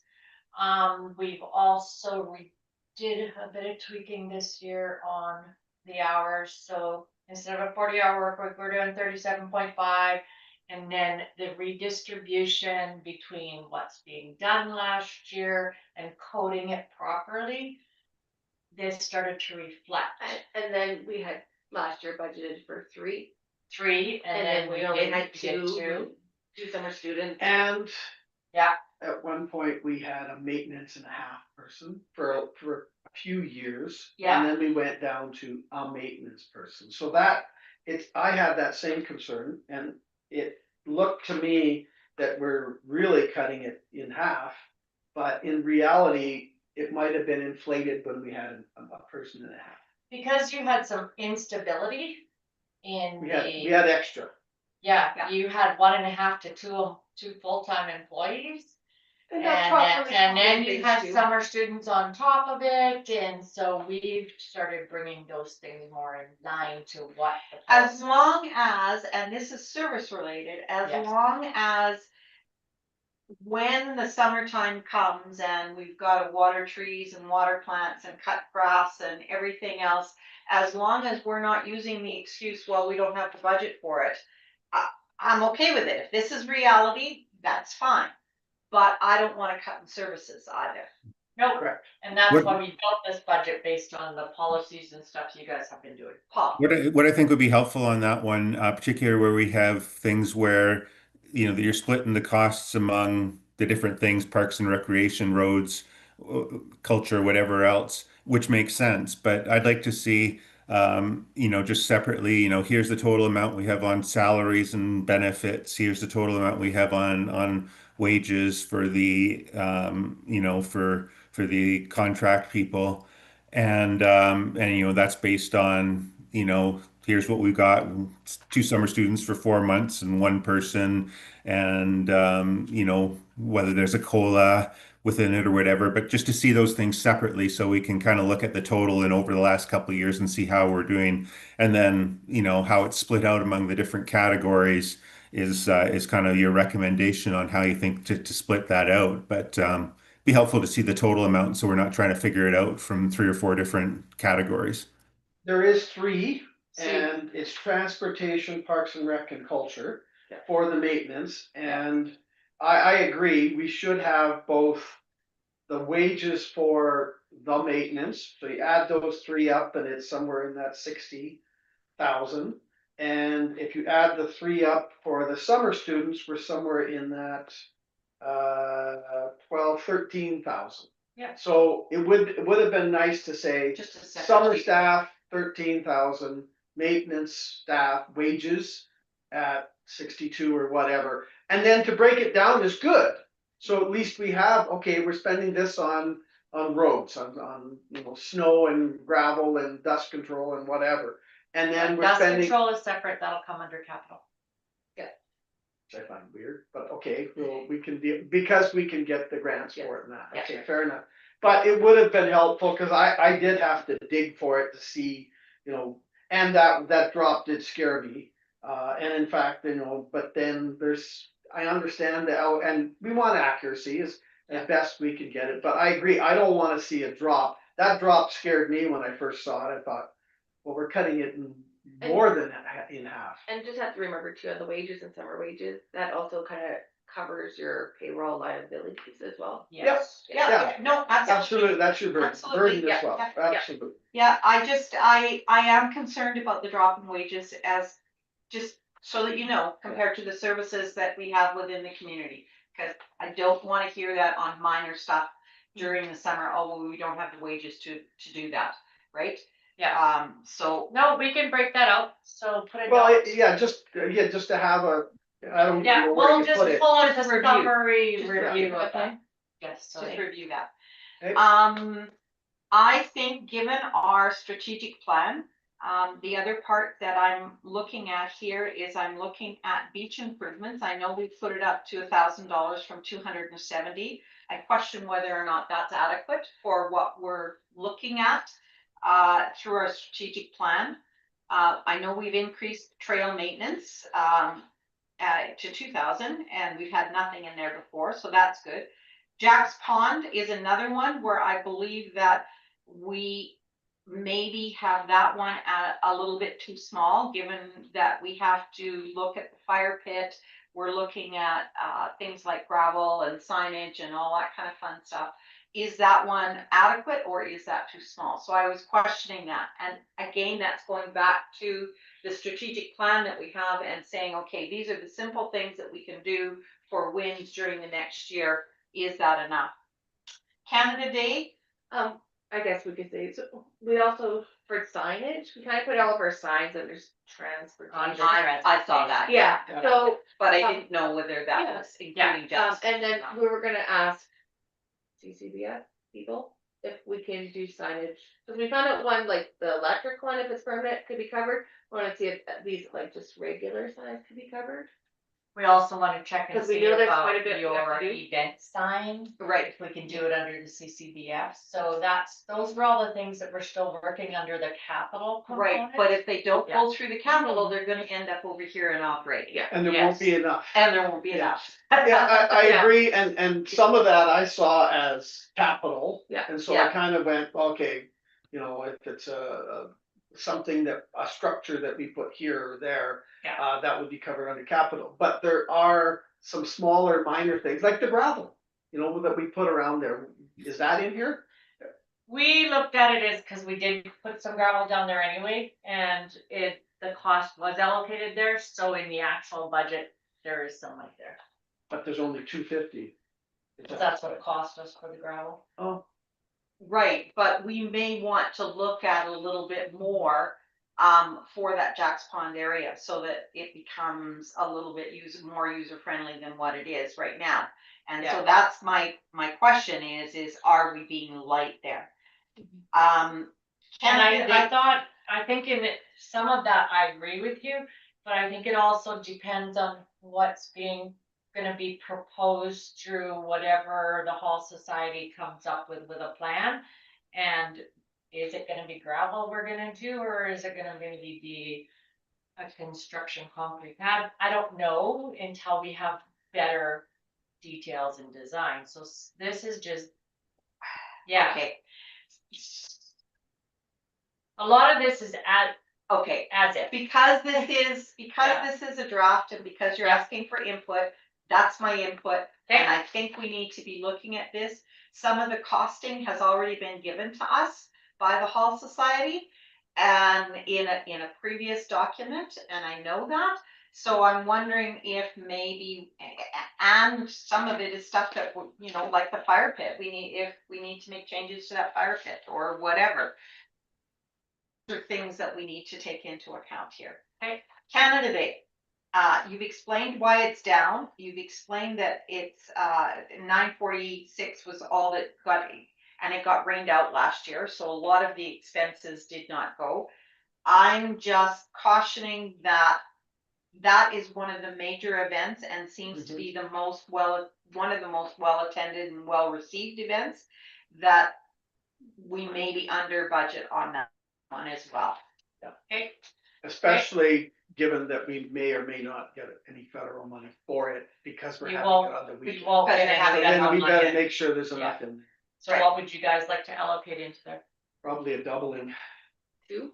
At least 2, Okay. if not back up to the $3,000. Okay, so we'll put that back to 3,000? Are you just writing on yours? No, No, you're right. mine? And if we can get the grant funding, great. But if we can't, again, it's exactly the same thing. So we budgeted 3,200 for it. We only spent 94.46. So there should be $2,000 that's going into a Parks and Rec reserve for. Yep, and that's coming to you guys, yes. Okay, That's okay. your policy. Okay, perfect. As long as that's what's gonna happen, rather Right than now, it's in that pot We that just don't I, want it to disappear into general. into general. oh That's no, you're gonna divide that general. That's coming. perfect. Okay, good. So they want a That's- Parks and Rec reserve, which we already thought about that. anyway. Yeah, yeah. Again, in cultural expense, the building repairs and furnishings is the new tables. Yeah, we, Yeah, which is great. But I'm thinking, given the fact that we're looking at some changes here, which would not necessarily be capital, but repairs, like maybe a new lock, like a. Doors and The stuff. lock I've got Oh, kind of figured security. into here already. Yeah, I'm just investigating the types. and the door in between and maybe some. The door in between is in my CAO report, and I think that's a capital component, and you will be able to discuss that one more. Okay. I've done some research. There's some digging I've been doing. Little capital things like that, I don't think you're gonna be able to get them under the grants.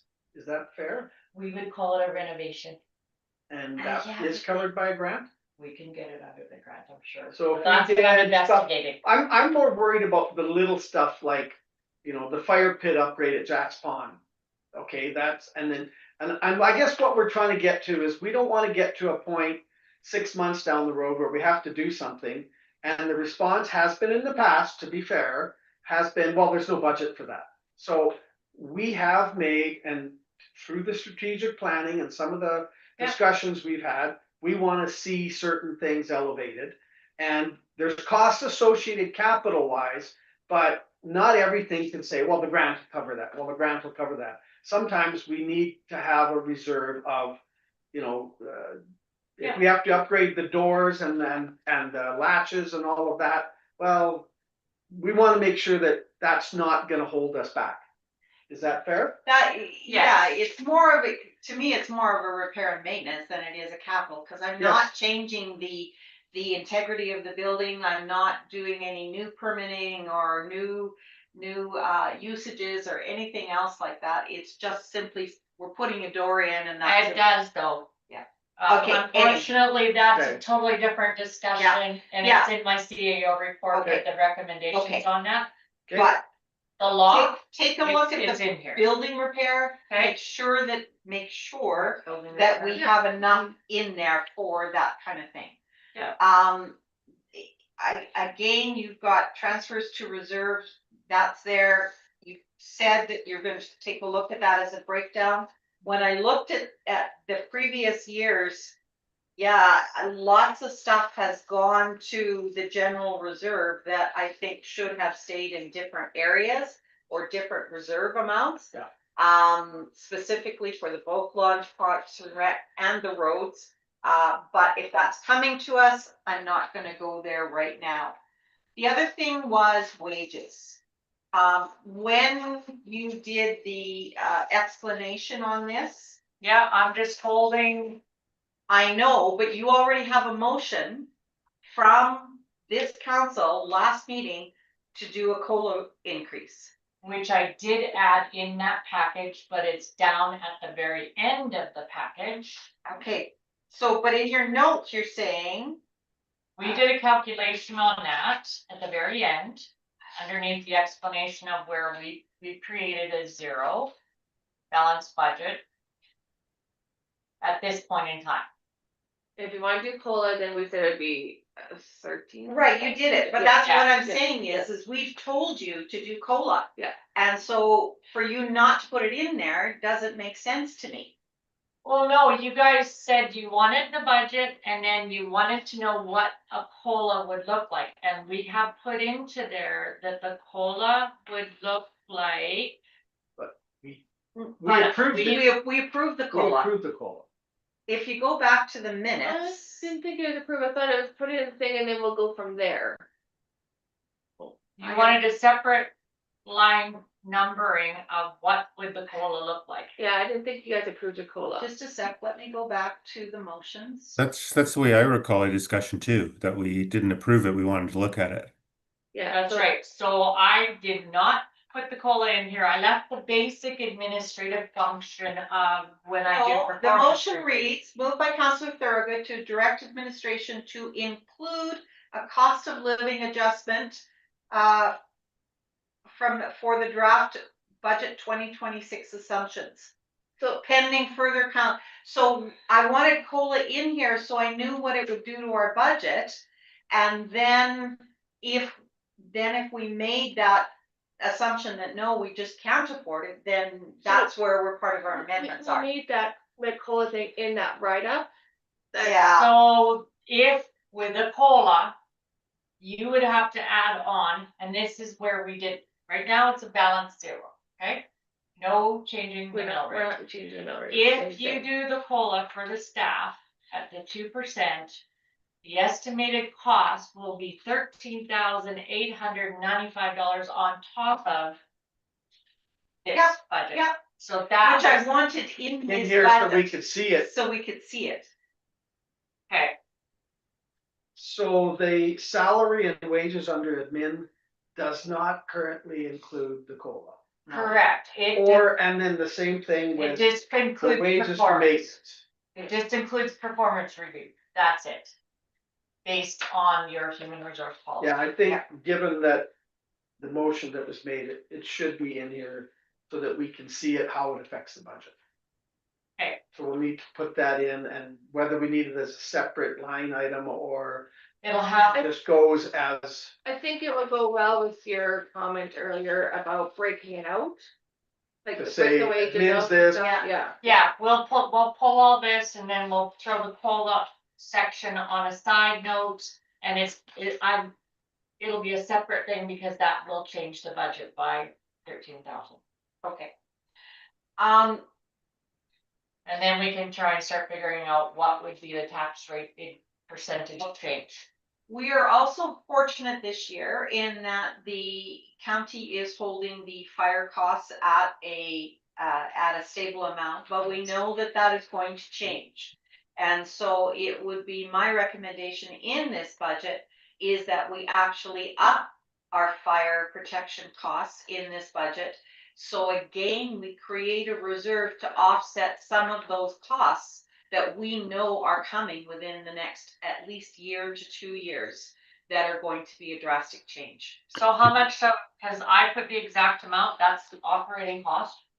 So do you want me to change that actual operating number and add a percent increase on top of that? What do you? I would suggest not doing that at this point. That yes, it won't be the same amount that it is right now, but we really don't know what it is at this point. And it's not like it's going to be a one-time charge that we're trying to build up a reserve for. This will be, probably a step change that I think we should address when we do that.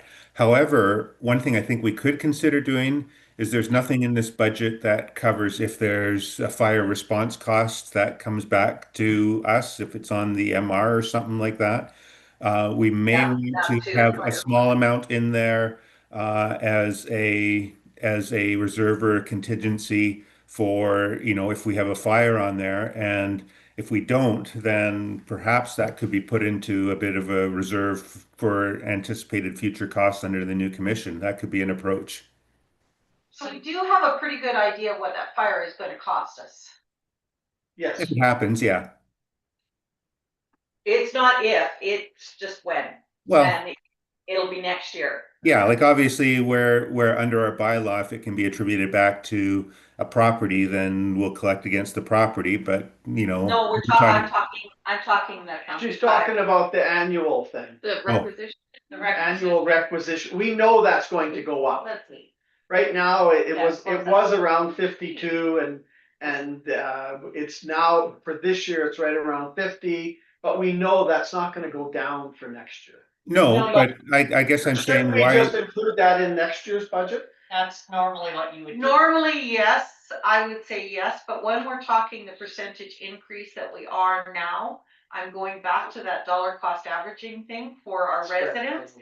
It does not make sense to me fiscally, it does not make sense to me.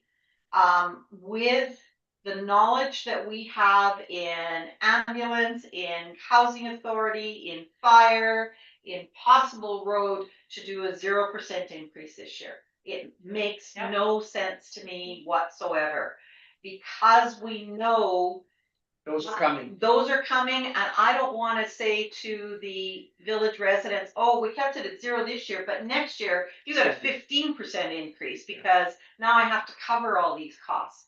Maybe what we do is some of that step cost averaging so that it brings that down. Eventually, yes, it's gonna catch up with us and it's gonna have to stay where it's at.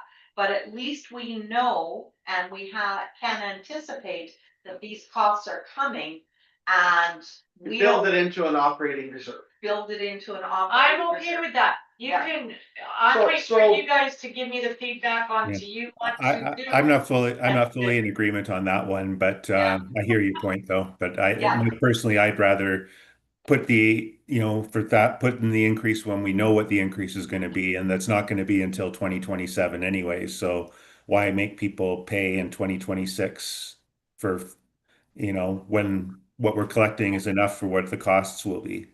Well, yeah, It's all dependent, this budget all depends on the asks yeah, that are gonna come or you want to approve. We're trying to find the efficiencies as best we can and keep everything close to the actuals, knowing what some of the numbers really are. And continue. and I appreciate that. I appreciate all of that. I think there's always a risk as well when you collect more than you know you're going to need, that there's maybe a little bit of pressure to say, well, we can afford some other costs because we're under budget for this year. And, as much as we say anything that's excess will be put into a reserve, it's easy to take if we end up, saying, well, gosh, it would sure be nice to have some nice new bell and whistle that we want to put in this year. And we're $20,000 under our overall That's budget. all part of that reserve discussion that we have to have yet. Yeah. The final thing that I had was when we're looking at these comparison chart rates, I see you've got, that's this one. You've got Yeah. lots of, was it based on population? Cause I'd be really interested to see where we compare to like Roshan Sands.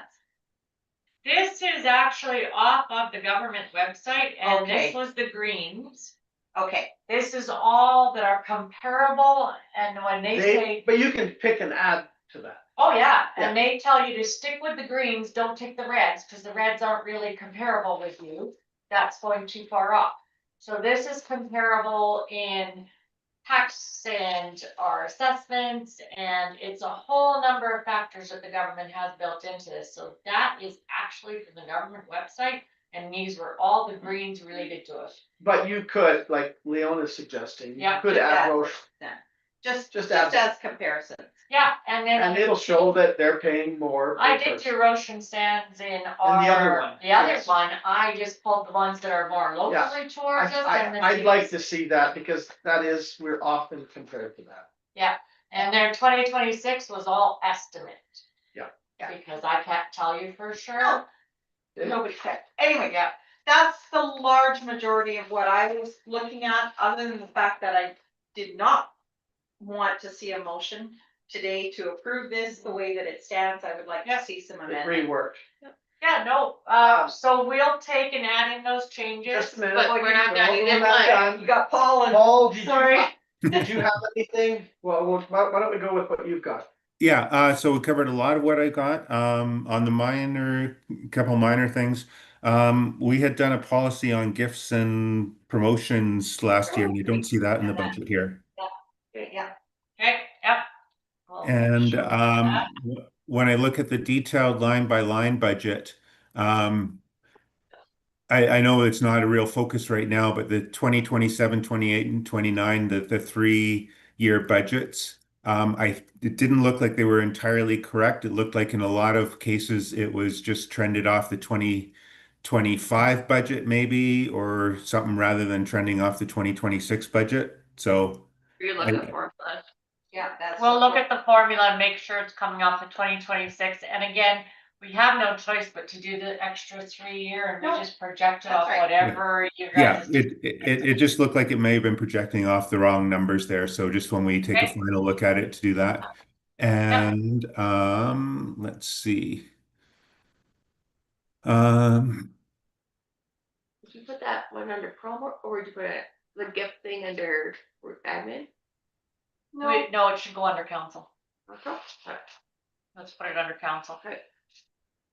Perfect. And then just one thing I just saw when I was going through the detailed budget, Parks and Recreation, small tools. Yeah. Last year we had $86 in that, and this year there's $3,500 in I it. noticed that after too. Yeah, that's a lot of small tools. Yeah. Must have Greg's from a different one. Yeah, I had a note. We'll double check that part. Okay, anything else, Okay. Paul? No, anything else that I had, we've already covered in the discussion here. Okay, I had a few as well, and yes, the ones that were covered. Again, mine was looking at 2027, and I want to point out under transportation, there was a huge leap. It was 85 down to, we only use 34. Sorry, this is for equipment, repair and parts. Yeah. It went down to, 3,000 or 4,000 and then jumped right back next year Yeah. into 9,000. I'm not sure why that. And then following up down under Parks and Rec, the wages, we had a compelling argument about why it should go back down to 12, and then it immediately went back to 27. Yeah. So that one to me is like, okay, I pick would- one or the other. Yeah. That's where I think we're trending off the wrong numbers, because that to me looked like it trended off the yeah. 2025 budget. Yeah. Equipment repairs is the same thing. We went down because we didn't use it all, so it went down to 1,000 and then jumped right back up next year to It just- 35. That 3 years, the hard part for us, because we need to get the 2026, and unfortunately, Interesting. we'll fix the formulas, but once you get your 2026. Kind of where you like it, then we will be able Project, to right. project. Based on whatever the percentage increase is that you guys do. Okay, so then the only last thing I had was, and it in a general sense, is from our planning session. We felt that Parks and Rec and signage were kind of two big ones. Are we confident that what you've had, you've been given direction and you've been involved in the input in that strategic planning, are we comfortable that there's enough in Parks and Rec and enough for signage that in the operating, not talking Yeah. capital, I know Yeah. there's some capital things, but there may be more trail maintenance, or maybe they need to cut a few more trails into certain areas and expand. Do we feel that there's enough in operations for that? So like one of the things was to develop a community garden. Planting materials has stayed the same in both of those. If we're looking at doing community gardens, maybe we need more operating budget in here so that we can actually do that, right? then if we can increase that, I have no issue if you guys feel there's going to be something coming down the road this 2020. I think we're a little skinny on the Parks and Rec. Okay, And not just on wages and stuff, but other things, more, you know, I'm not even sure what you put it under, what category. Do we want to plant Ned Road? Well, I don't think we need to create special categories, but, you know, enhancements or, you know, even the sign, you know, we might get it under the grant, but we may want Yeah. to then I have, just, so we also get charged, like if I have to get more GLs, like GL numbers, I'm only allowed to have so many.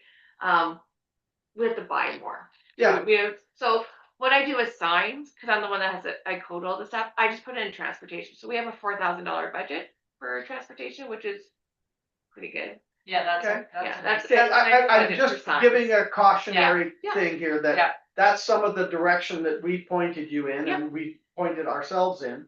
And I wanna make sure that that's in there. planting material, I hear you want to, we had 1,500 previous, we didn't use anything, is that where I got it? Yeah, we didn't have It any, might be trail maintenance, I don't know, I don't wanna Yeah. create extra categories, I just wanna know that there's a little bit more in there because that's one of the focuses that we wanted to do. yeah, where trail maintenance, there used to be 0, I put 2,000 because that to me also covers with, we've gotta get the tree out, tree cut down, things like that, so I added that. So we're Yeah, pretty And you, affordable and size. you did up beach improvement, so yeah, Okay, but is that adequate? I don't know. Like, we haven't even talked about what we're going to do there yet. And so to budget for it is really difficult, so, Well, and that's because some of that stuff is a work in progress. It may not be all done this year. You may have to project it once you finish your shoreline management plan and how you want to do things. Maybe that's going to be a 2027 budget number. I don't know Budget until we increase or get decrease or whatever you into want. those finalizations of those plans. but I agree with Dan, we need to this was our #1 strategic plan. And I think we need to build some of those expenses into this budget, because I think they're easy enough to do. Yep, we'll increase those sections that you guys made quite noted to us, and then we will take a look at what it looks like as a deficit and go from there. and the last thing I had is looking at the summer wages, I assume that's the students. Yeah. Yeah. You've got roughly 22,000, if my math is somewhat close. Is that kind of what if the staggered April and June and going right to the end, is that roughly that amount? Is that an accurate amount? Yeah, Well, the wages are lower, they're not minimum wage, they're a bit higher than minimum Yeah, no, wage. I so- do we have Yeah. enough in there for that? And Yep. then what happens if we get the federal grant? Does that then, oh wow, we're now 22,000 or half of that, roughly, 11,000 that we get to put in the kitty for next year? Like that would be surplus if we got the grant. So Yeah. this is Correct, anticipating no grant. Yeah. Which for last year was the first time we received no no grant. grant, so. Yeah. As I said, when we budgeted We- for 3, we saved our butt last year, Because cause we only hired 2. But yeah, like So that the would make buffer was sense, there. if we have that, if we do get the grant, then you would put it. in we a will Parks and make Rec sure that we reserve or buffer wherever. in there that if the grant didn't come. we're covered. We're Yes. covered. And if the grant does come, that'll go surplus into next year. Yeah. Correct, because the grants are the ones that we don't. You don't have know, control no, over. you don't, No. and we, Yeah. you know, surprising or not, we didn't get it last year, okay. And it's same with the RCMP thing, we got the numbers, again, that doesn't involve the variables that go in with it, so there's a little buffer there too. Okay. Because we have to go with what they've told us, but we don't know how the formula variables are gonna play. I think, so that was my comments, that was Paul's and Leona's. Are we? What do we need, so you're gonna take this away, you're gonna bring it back with the capital as well next time? Well, yeah. Like, we'll we're see working them on the together. capital. Yeah. Yeah, So we'll see them and you're gonna together, see that this will have a deficit, and then we'll try and tell you what your proposed change would be. okay, and then we can, so you would seek to get approval at the next council meeting for the budget. Or do Well, we need a separate meeting? Have we done it separately in the past? We've kind of done it. We beat this up pretty good today. yeah, Okay, Do we need a, Leona, would you have any thoughts on that? Do you think we need a separate meeting to beat it up some more and hash it out, or? Not necessarily for the operating, but again, you want a separate meeting for the capital prior to your council meeting. and if you're gonna have a separate meeting for the capital, Might as then well. you might as well bring this one back in there too, and then we can take a look at the changes and everything else before it gets put into the actual council meeting. So you might as well, time here. Put up. Pick a date, I'll work on it, and Sooner it rather is, than we have to later. post it because it is considered a special meeting.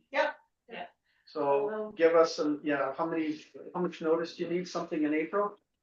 Yes. Yeah, I think it's really cool. We had a hard to cover. Okay. So let's quickly. So is get there that. any projected overview that you want us to stay within a percentage change No, of your no, mill I rate? think, I wanna Okay. see what realistically with this, and this is what it is. And then if we have to cut, we have to cut. If we, that's what I wanna see. What is it? Yeah, based on what we took a look at in our strategic planning, if we were to put all that in here, what's it gonna look like? And then we make decisions from there. Okay.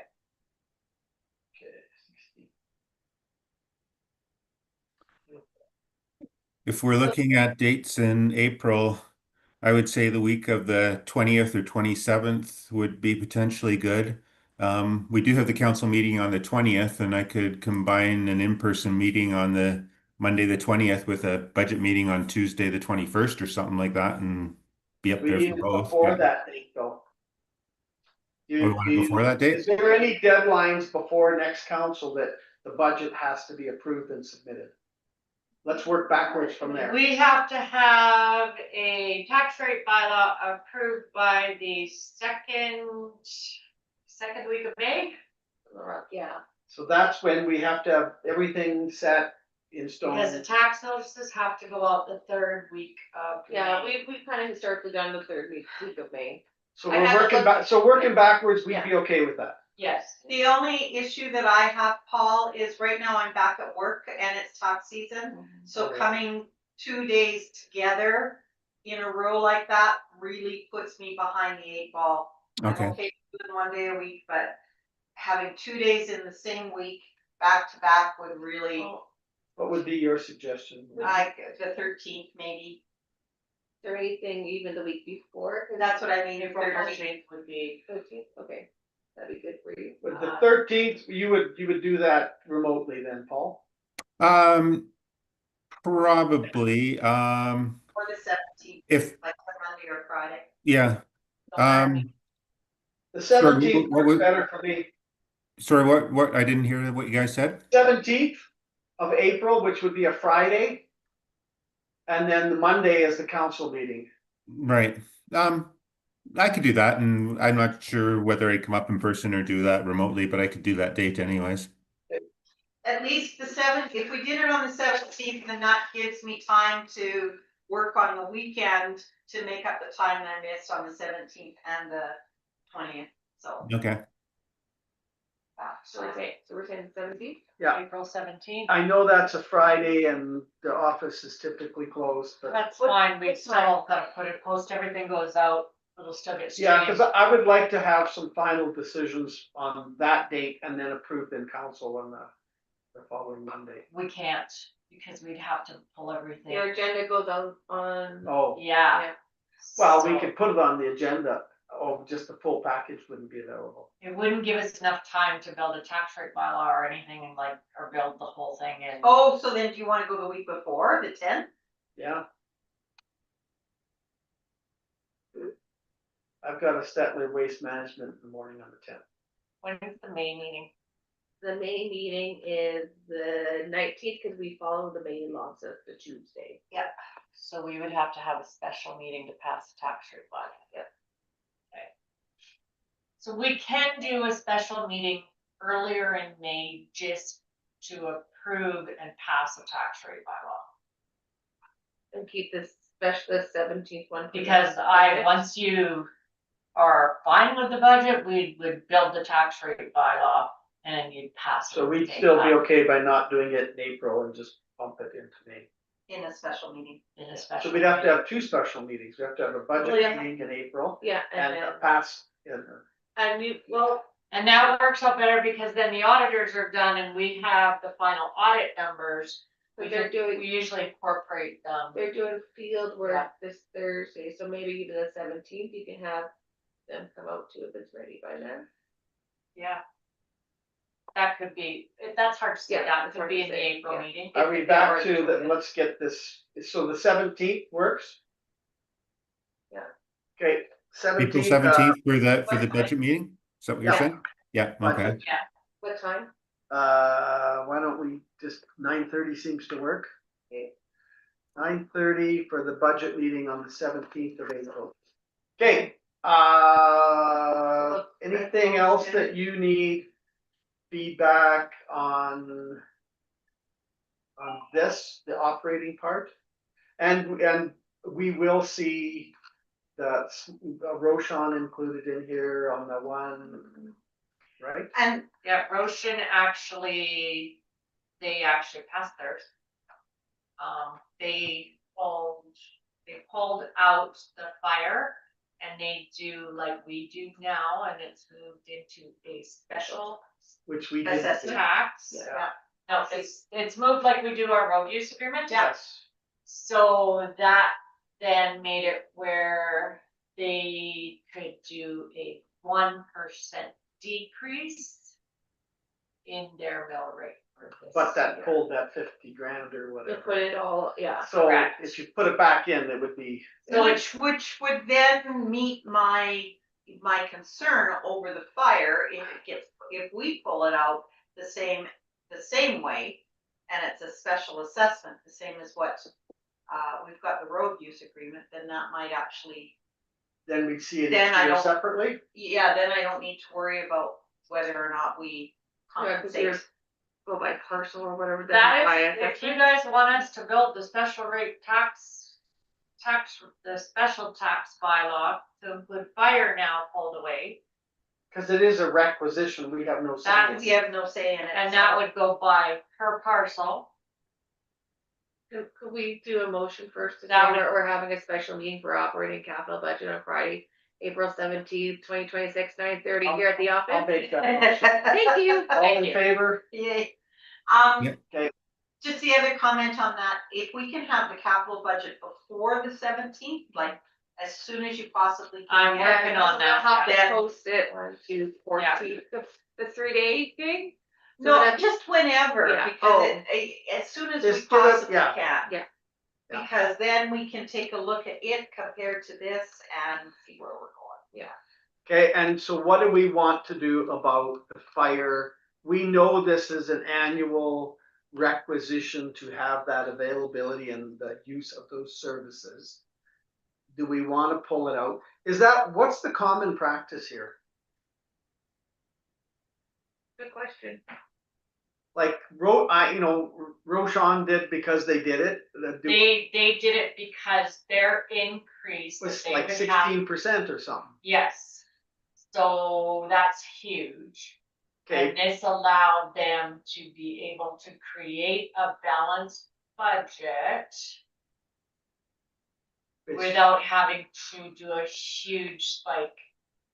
okay, but in reality, your tax bill is, if it was It's still there. 3,000 last year, it's gonna be 35 this year, whether the mill rate's a negative number or not. It just It's takes still it, there, just takes it from a mill rate per thousand yeah, to a per parcel, like you have done Yes. with your Road maintenance. road maintenance, so it would probably be.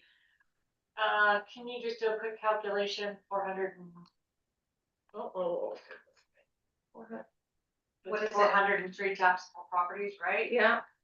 And then we're So, gonna divide it by whatever, $52,000. divided by 403, it's Actually, about $129.03 Yeah, per parcel. is what it would be. okay. which that will be $129 higher on your tax. Your final bill, On your final So when bill. you put it in mill rate terms, based on assessed. based on assessed, Yes, so the guy that just has a lot with a trailer on it, like a RV trailer that he pulls on and off, pays way less than the person that has the actual house and everything else if it's included in the mill rate, right? If you do the Correct. assessment way, yeah. So the thought process behind that is if it's pulled out separately, everybody uses that road, whether you have $1 million house or a $30,000 lot. No, I'm thinking fire.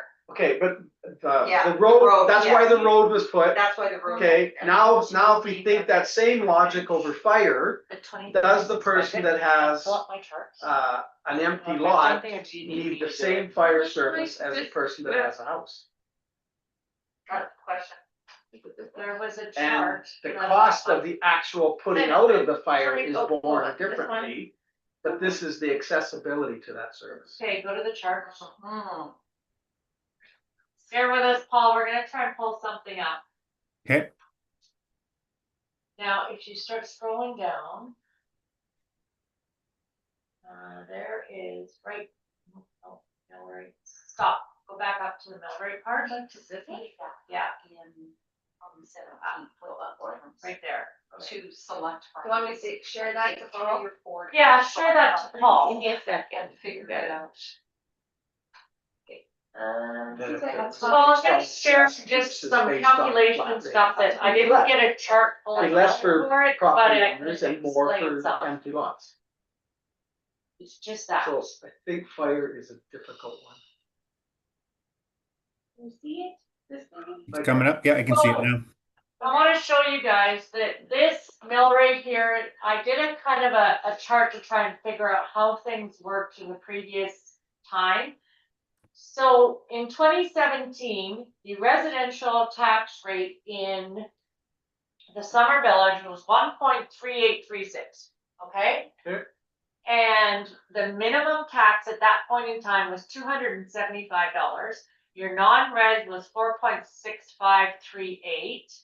And your special tax, which right now only has the road use agreement, back in the day was actually 93,940. That didn't have the road in it. No, because you No, didn't have that. that was This just other things. This was So all the all other. they did is they adjusted it. Yes, So- and that was on 385 parcels. So as you start going up, 2018, it was still the same. 2019, you see it was 101 special tax on 404 properties. In And then they started- 2020, yeah. we incorporated everything into The mill rate. the mill rate.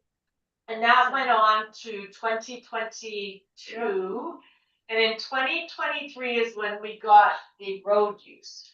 So what was in the 90,000 and the 101? Why was that? What? That What- was what- fire, that was. Waste, all of it All was your pulled out. all the That's requisitions. Your mill rate was that low, So- you were actually under all the others, and Yes. that's why when I put that charting that it showed where you guys were under the line. Is because most municipalities hadn't done that. Yes. Right. So And so we were just talking about, like, if you take a property, for example, that just has an RV on it, right? And if you take that fire and pull it out as a special tax, they're gonna pay the same amount as the guy with $1 million house. Because that fire cost is simply access, it's not the protection, it's simply access to fire protection. It's just basically saying we have in place an agreement. Right. To offer you fire service access, access. That's it. not cost. Not So cost. it makes a ton of sense for the road, but does it make a ton of sense for fire? I That's- don't know. Like the road, I don't care if you have an empty lot, you put a trailer, you're using that same road and you want that same level of service to get it into the community. Yeah. Does fire justify it the same way? So would that be again, the same thing you just said, same level of service? I think, If I I've think got, if there- I've got an empty lot with grass and trees on it, I'm not as concerned about fire protection as if I've got a full-time resident up here. Or special tax. I guess that's where you guys have to have this discussion On for the me. 17th. It doesn't Okay. matter to me how you, as long as somehow we Yeah. get the balanced budget, meet the regulations, Paul- however. Paul, you had a comment and then we'll push it to Yeah. the 7th. Yeah, I think in terms of like the risk of a fire happening, I don't think it's necessarily any lower for a lot with an RV or a trailer on it, and maybe it's even higher for some of those temporary things than a fully constructed building. You could obviously make the argument that an empty lot with nothing on it doesn't have the same risk or need as fire protection, but at the same time, I kind of like the idea of maybe having incentive for people to fully develop and to know that they're paying the same for fire protection for their trailer as they are for a full cabin may help to incentivize, you know, building full structures and stuff like that. But I'm not at all opposed to going to the per parcel rate for fire protective services, and I think it could be argued, but it's a bit of six of one, half dozen of the other. It could be argued for housing and it could be argued for ambulance, probably more so than fire even. So we need to look at all of that, and perhaps what we should do is defer that conversation to the budget meeting on Yeah. the 7th. Is that fair? And well, Yep. we should think about that, like, why was it pulled out before? Why was it put back in? And where do we wanna find a balance? It could be. I don't think ambulance actually, I don't think we actually pay for that. I think that's all covered provincially. Yes. Okay, so We actually But it doesn't, it could apply for, library it services could apply then, for our, it could apply for RCMP protect services though, yeah. that same argument. Maybe it is a big, That one we can't. That's legislative. We're not supposed to have it as a separate item. I don't know why some municipalities still are. We got in trouble with the 1 year. The we had a special house. tax only allows certain Yeah. things to be done. Well, And, let's yeah, Let's explore that. explore that and have So we want to some motion? information That, prepared for that chart that you just had up there would be really valuable on the 17th. I could pull For that. whichever way we decide to go with. I pulled the data. I just couldn't figure out how to put it into a proper graph. No, that's good. But I That's got Okay. good. So do we need a motion to have like, No, cause No, it's okay. just a working, okay, We've got a motion already to set the budget meeting. Yeah. Date. yeah, And make some adjustments And make based on those- the Yeah. discussions. Okay, so we can move on to the council reports, is that where we're at? no, draft strategic plan. Oh, And then sorry. use your bookmark to go back to the top Yes. of your package. or the page number. Or Page number it works. should be like 4 or 5, cause it's the Yeah. minutes first. Yeah, What did I do with my there it is. Page 7. That was close. Yes. Okay, so this is now the strategic plan. How in-depth do we wanna go through this? Do we wanna do it item by item, page by page? We've had ample opportunity to look at it. What do we feel, are we happy with the way it is? What do we wanna beat up on it? Where are we at? Thoughts? Paul, do you have any comments on it? I do, yeah. Largely, this is a great great document, and I think it reflects what we talked about. I do have a few individual points throughout it to bring up for discussion before we finalize it, though. Take it away. Okay. Mission statement. Creating opportunities for families, seniors, and visitors to connect, belong, and build lasting memories. It sounds great, but I was really thinking, what are we really doing for seniors? I couldn't really stand behind there's anything in the strategic plan that does that. And so I was wondering if it should just say for families and visitors to connect. Okay, we can do that if you guys are okay.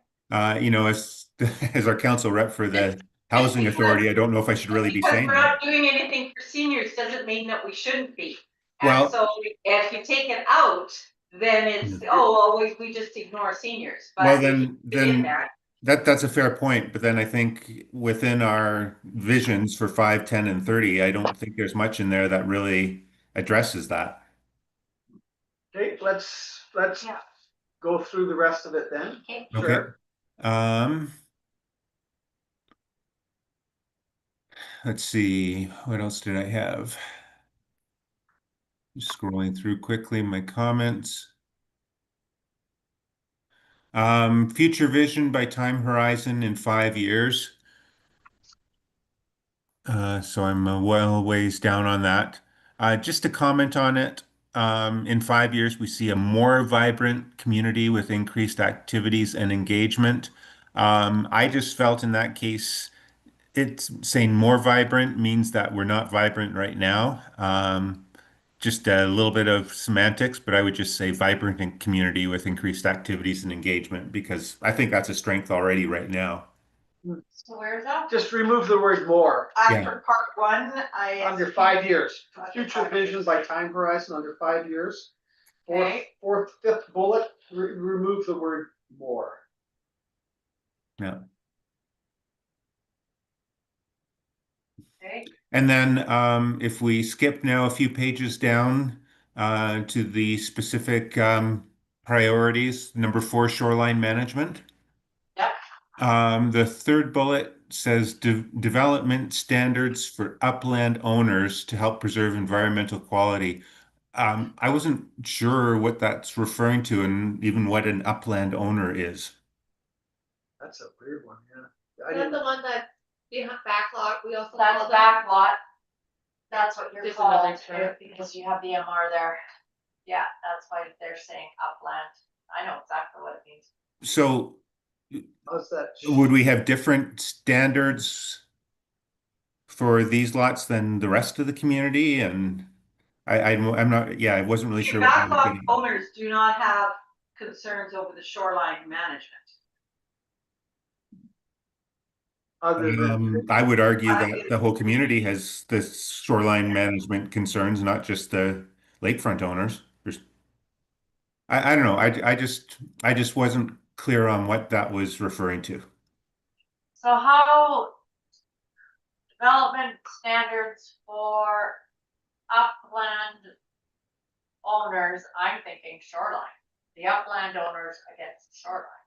so the second bullet says lakefront maintenance standards. And you think that one is, for lack of a better word, backlot owners need to have environmental quality standards as well? Is that what Well, that it's kind of because getting you're at? adjacent to that shoreline. Right, but that's in the second bullet. Well, the first one The says. second lake- bullet I think is fine. It's that third bullet where Paul's got the question of upland. And because it's dealing with shoreline management, those upland owners against the shoreline is what Well, I'm.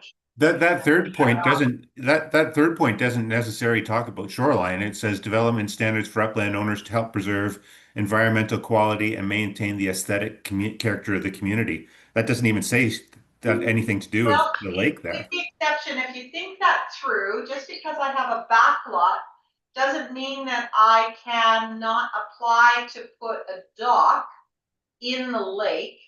And then where do I store that dock and how do I get it in and out every year? So I think there is some responsibility for upland owners or backlot owners for that shoreline management. Well, I'm just saying I think it's the same. I think it's the same responsibilities for everybody in the community. I don't think we have a separate set of standards for waterfront versus backlot owners. It's everybody's got shares the responsibility. So if you take that second bullet and remove the word lakefront, that then includes everybody. Well, on that second That's bullet, on the already- second one, Yeah, We're And- still gonna do the consistent lakefront Yeah. maintenance standards. I think it's that third point that Yeah. Paul's saying.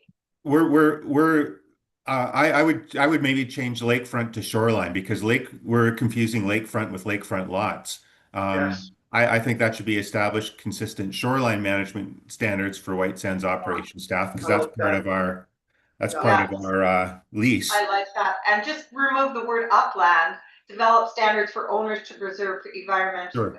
Like, it doesn't matter what owner you are, whether you're backlot or whether you're Yeah. lakefront. You still need to do that. Okay, So Exactly. remove those two words. second point, Paul's point, take lakefront and we'd change it to shoreline maintenance, right?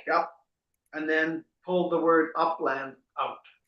Okay, and then on the third point, development standards for owners. Doesn't matter, to Yeah. help preserve environmental quality and maintain the aesthetic character of the community. Correct. Does that Okay. work?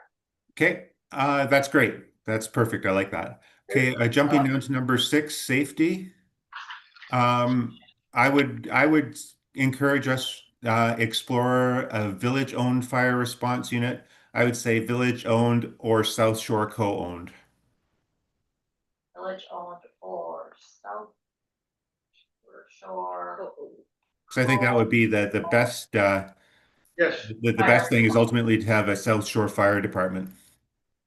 Yep, no, that leaves it open for you guys And it's to tied in, have it's tied into the fire service stuff. commission. Okay, that's my comments. This was a good document, though. I'm excited about it. Okay, So you Leona, want, yes, do you have any specific, that was good, Paul.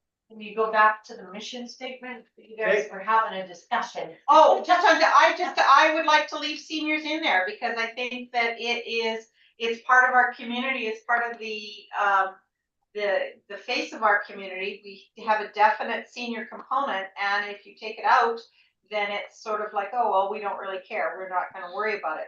Do we have anything for them? Yeah, Well, we nothing do. specific, Well, yeah, but we do. have walking trails and we have, things that seniors do specifically. Well, and you've got the exercise community. programs, the community card nights, and Yeah. all of those sorts of things. Those aren't necessarily family orientated. They're more senior, permanent resident Sure. oriented. Okay, fair enough. I was just kind of putting that out as a challenge to ourselves of did we really Yeah. think about that when we did this? Or you could turn that word into maybe just a suggestion. Buffalo Lake and creating opportunities for families, adult living, and visitors to connect. No, I like No? seniors. Okay. I think we just leave it in. There you Okay, go. fair enough. I think we leave it in. I think it is a specific cohort that we do have more of at certain times of year that we need to be aware of. And part of that might be, the snow removal better or something like that, or the Yeah. walking trails, the ice buildup, all that. Part we of do the reason for why why Hmm. I pushed for that snow, a ridge line on driveways was because I know there's seniors in this community that cannot go out and shovel Yeah. that. So that was, Yeah. That's the why I pushed seniors for that. component. I mean, I think it's inevitable to acknowledge that, a summer village with the limited services we've got there, it's maybe not the best choice for a number of seniors, and we've seen it over time as people ultimately, as they age, they move into a center to be closer to services. And I don't think we want to say that, we're going to try to develop a health clinic and other things, in there, but certainly we need to be mindful of what we can do within the scope of the realities of being, a summer village without services. Okay, I think Paul's got a good point, because I guess when you start, seniors is it's a word that's used kind of in such a general way, but it's always assessed and looked at in a different way. If you look at how this community is, and a lot of the people here that have kind of starting to settle in here, you're looking at the 55 plus area instead, not all just seniors, right? So is that, I the still wording think, is I a still general think in the wording. vision statement and throughout, we're still acknowledging that it is a component that we do consider Yeah. when we're putting services in or when we're looking at activities. So I mean, if I like it. anything, add the adult living, but don't. Well, take it adult off. living to me is, no, Yeah. I think seniors is a broader term. Yeah. Okay, there you Okay, go. Yeah. So it stays. Leona, or sorry, was that it? Paul, you're pretty comfortable with the rest? Yep. Okay, Leona? I was quite happy with most of it. Part two, strategic planning items ranking, establish a recreation committee. Yeah. Again, I know exactly what that means. It's capital in nature, not event planning. Except for that we talked about having a winter fest or something like that. But it was, I don't, there's a lot of confusion out there when you call it a recreation committee, they think, oh, well, that's the Hall Society. So I know it's different. I know it's totally different, but can we name it something different rather than a recreation committee? Can we, Parks and Rec committee or something like Yeah. that? It's just, We know what the intent is, but this is also what's the communication of it. what's, We don't want an event, we don't necessarily need event planners, no, you know, to keep this, but it's more to look at the different recreation components and the planning thereof. So there's a recreation committee. no, Events is different. events is different, exactly. Well, here, That's- it says it in number one, under strategic planning, establish recreation committee to guide, prioritize, and implement community-driven recreational improvements. Yes. So that makes sense to me. I think the onus changed recreation to parks and recreation, and both of those things, I think that kind of establishes it different than events. It's the whole category, parks and rec. Yeah. Maybe that's the word we're missing. Establish parks and recreation committee. Okay. so And that's then part- below that is, and I think just throughout, establish parks and recreation committee, establish dedicated parks and rec. Just keep that as parks and rec, and it is more. It does explain it better. Yeah. Throughout. Yeah, it just, yeah, because we're more capital in nature, an improvement in nature, like the structures and coordination and amenities, rather than the actual planning. Although under there, we do have establishing seasonal events such as a winter festival or berry festival in conjunction with maybe Or support. those supported by the Hall Society or something like that, like just if it's an event planning thing. What if they don't want to support something if there's an idea? Are you against it? Nope, It's a recommending body yeah, to guide, Yeah. prioritize, and then implement. yeah. I think that a lot of your stuff that you wanted to tweak, like I'd leave this content, Yeah. but it would be in your terms of references to. That's the how we ending. implement that. How we implement it. Yes. Okay. Really, that's the only thing. I know that there was, by calling it a recreation committee, it created a whole bunch of communication problems out there. And so that's why I wanted a different name. Parks and Rec.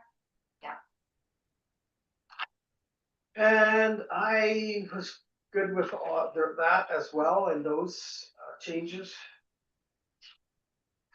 I think we covered up pretty good. Good job. So we will motion to accept with revision, and then Yeah. is this now going to be a public document that will be on the website and everything? And this will guide us with the rest of it. Now what we will do is we'll take those six things and we'll start creating building the action plan. Which is that boxed thing that you have. When giving you the and tracking the updates based on even some of the stuff I've already been working on. Okay. And yeah, and that will come back quarterly. So I the think- only other comment that sorry, Paul, go ahead. You can go ahead first. The only other thing that I comment that I have is we talked about if it didn't make the top 6, it didn't mean that we forgot it. That's right. And so, yeah, the not in the top 6 isn't in this document, but those other things I think in the action plan list, that box list that you have later on, I think some of those should be added into that. Which I will. Okay, I will Yeah. keep them in there, but it's just they will be at a lower level and, Yeah. and if something decides to be, you guys decide, you know what, after further investigation, this is way too costly, we wanna bump it off, we move And another bump one up. yeah, Okay, That's how it works, Yeah. because you may find as we investigate, get costs and numbers, it may not be feasible. yeah, no, absolutely.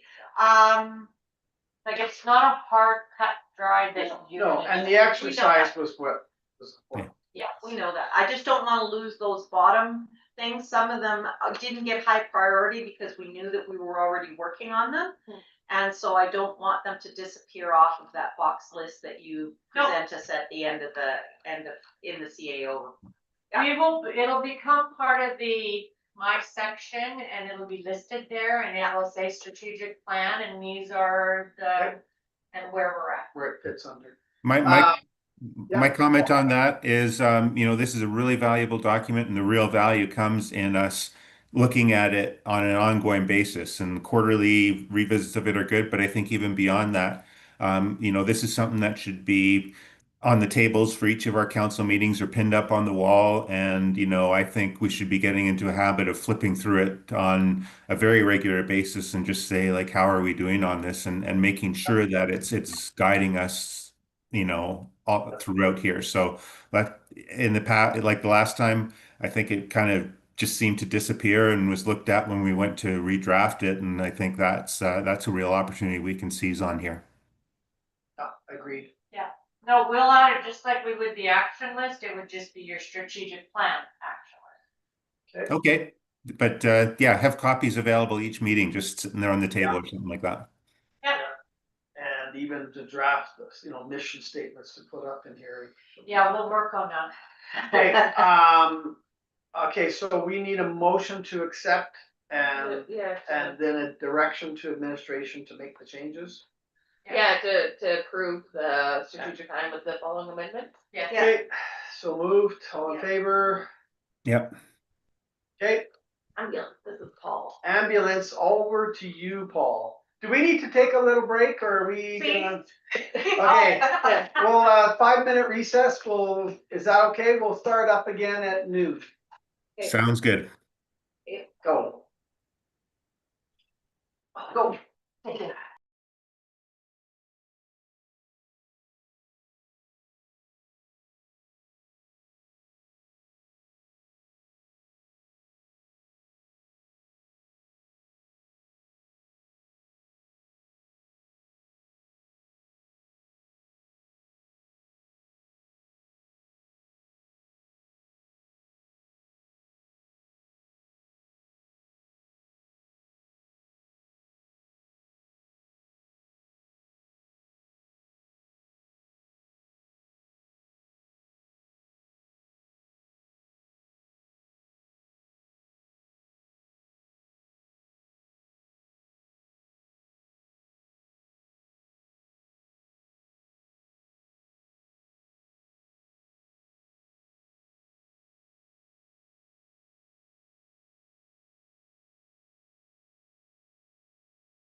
All right, resume at 12:01. Okay, Paul, you're up. We're talking about 7.4, which is ambulance and ground ambulance request. All right, so this is just a heads up based on information back from a meeting that the county had with the SDAA reps last week. And so the ambulance or the contract for the Ambulance Association used to be through AHS. Now it's the Provincial Health Corporation, I think is the name of it. And bottom line is they've gotten word that the Provincial Health Corporation is going to um, redo the RFP for the services at the next contract renewal date, which I believe is this year, 2026. And there's not a whole lot of information on it, and it's a fairly short time frame. And the concern is that this RFP may come out with varying levels of service standards, or may seek to consolidate, into different districts rather than the current sorting. Don't necessarily know that that's the case, but there's very little information on this. So the uh, county has forwarded a request for a resolution to the rural municipalities of Alberta to basically just advocate for ensuring that there's consultation and communication around what this new RFP will be to ensure that it's not something that we're not comfortable with being the standards of it. Um, the next meeting of the Stettler District Ambulance Association is next Monday, so I'm sure I'll get more information there that I can bring back to council.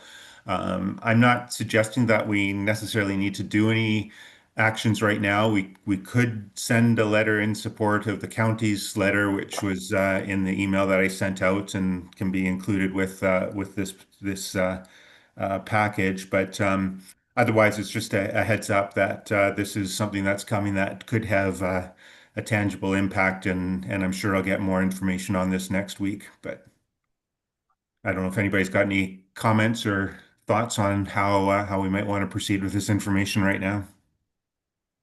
So Paul, can I ask, clarity of the stuff you received was they are taking it to RME through a resolution, am I correct?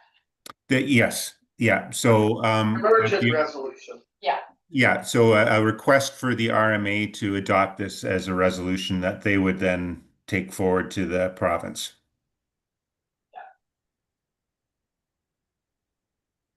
The 2/3 or the 3/5 majority is the 3/5 majority of the RMA members, right? Yeah. So really, the only thing that we could do is issue a letter of support. We could to RMA, yeah. For the resolution. Yes. Depending on what all the members decide. This really is something that would affect every rural municipality across the whole province. So I would be very surprised if there's any opposition to something like this across the municipalities. The ones that are, so currently, right now, AHS or whatever they want to call themselves operate probably, I don't know what the percentages are, at least 60 to 70% of the ambulance services. Places like Stettler have a contract with AHS, and we are an independent service provider. And so they've contracted to AHS. Actually, they're all contracted.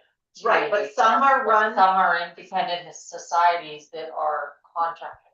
Correct, and so some of them are run by the provincial government themselves. They don't have an independent contractor. I'm not sure on that.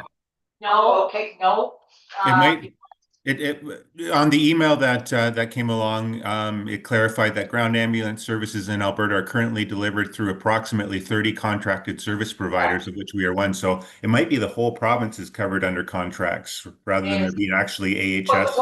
but the larger contract is managed by the provincial government, I believe. They RFP'd out, and depending on what municipalities wanted to keep the local services, Or, right, Wimby was bought out by Guardian, and Guardian looks after a larger area, that's why you got that many. the provincial contractor, yes, okay, so.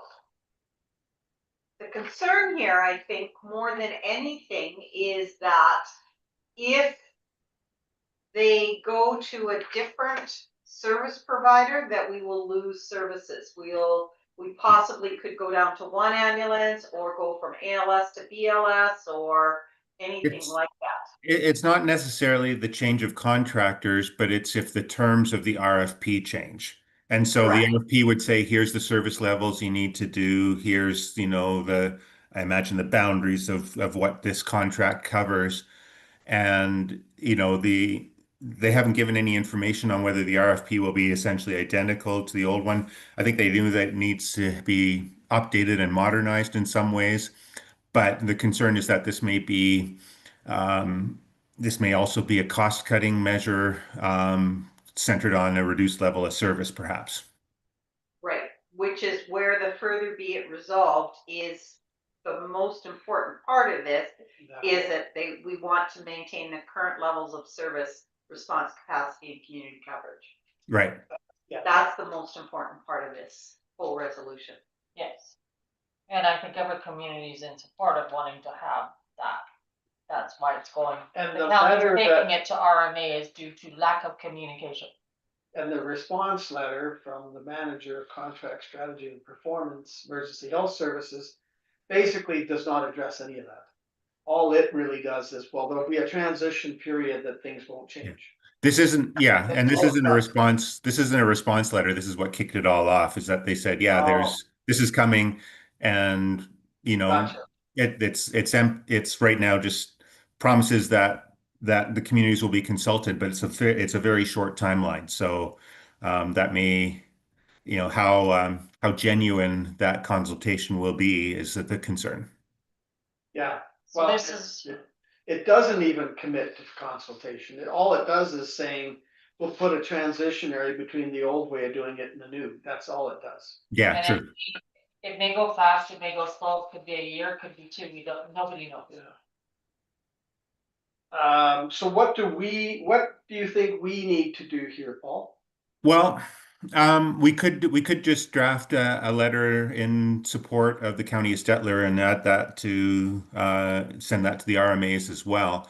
I don't think that can hurt. I don't know if it will really add a whole lot, but certainly doesn't hurt. I'm sure, like I said, there will be a lot of discussion on this at the SDAA meeting on Monday next week, and I can report that back to council for sure. But I think what I'm Might be mostly, the most prudent is to ask them, what do you think you need Yeah, from us? yeah. as a- but I thought it was important to bring it forward here to Yeah. have the opportunity for council to give me any thoughts or feedback that I can make sure to take forward next week. Yeah, I think the most important is that we do not want to lose any levels of service in numbers of ambulances, types of service, ALS to BLS, anything like that. We want to be able to maintain that within the SDAA. Agreed. Service capacity and coverage, yeah. Okay. So motion to accept that as information. Okay, motion to accept as information. Sure. Okay, all in favor? Who did it? Yeah. Paul did. Thank you. Okay. Okay, then we're moving on. Paul, do you just want to jump into your report, or do we have a set way of who wants to go first and second? Oh, Paul's got a written one. You got a written one. Why don't you Okay. address your written one? Let me just bring it back up on my screen here then and pop down to it.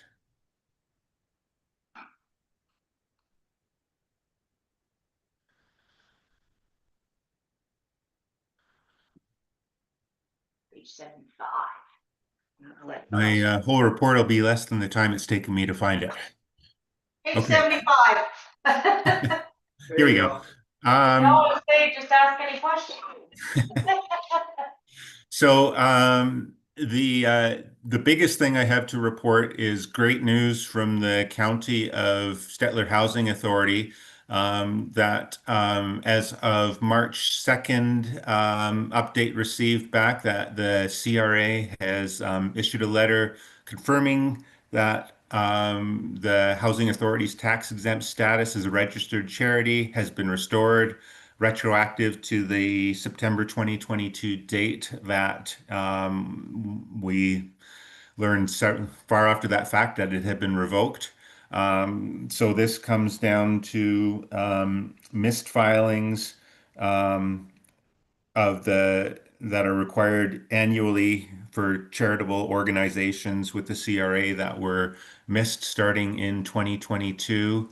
That we have hopefully resolved now with the change in CAO that we had last year and changed processes both with the tax auditors and required communication back and forth between the CAO and the board. So hopefully this has been rectified going forward and it has now been fixed retroactively. This could have been a huge material impact to the housing authority if all of a sudden we lost our charitable status. So that has been weighing over us for quite some time with in-camera sessions, and so it is good to get that resolved. Still planning on doing a strategic planning workshop for the County of Stettler Housing Authority. Those dates have not been set yet. Other good news from the Housing Authority is that it's been a large focus on reducing vacancies in the lodges to more fully utilize what they have there. And it's getting up there to a comfortably full level, which is great. There's still room for, to fulfill needs of people coming into it, but we're running a lot less vacancies than we had there a year and 2 years ago, which is very good for the financial viability of it. So lots of good news out of that. We've already talked about the RCMP Command Center tour, and that's all I got. So Paul, I had a request for information on some building that's possibly going on through the CSHA, and I referred them to you because I said I was not on that board. Did anyone contact you?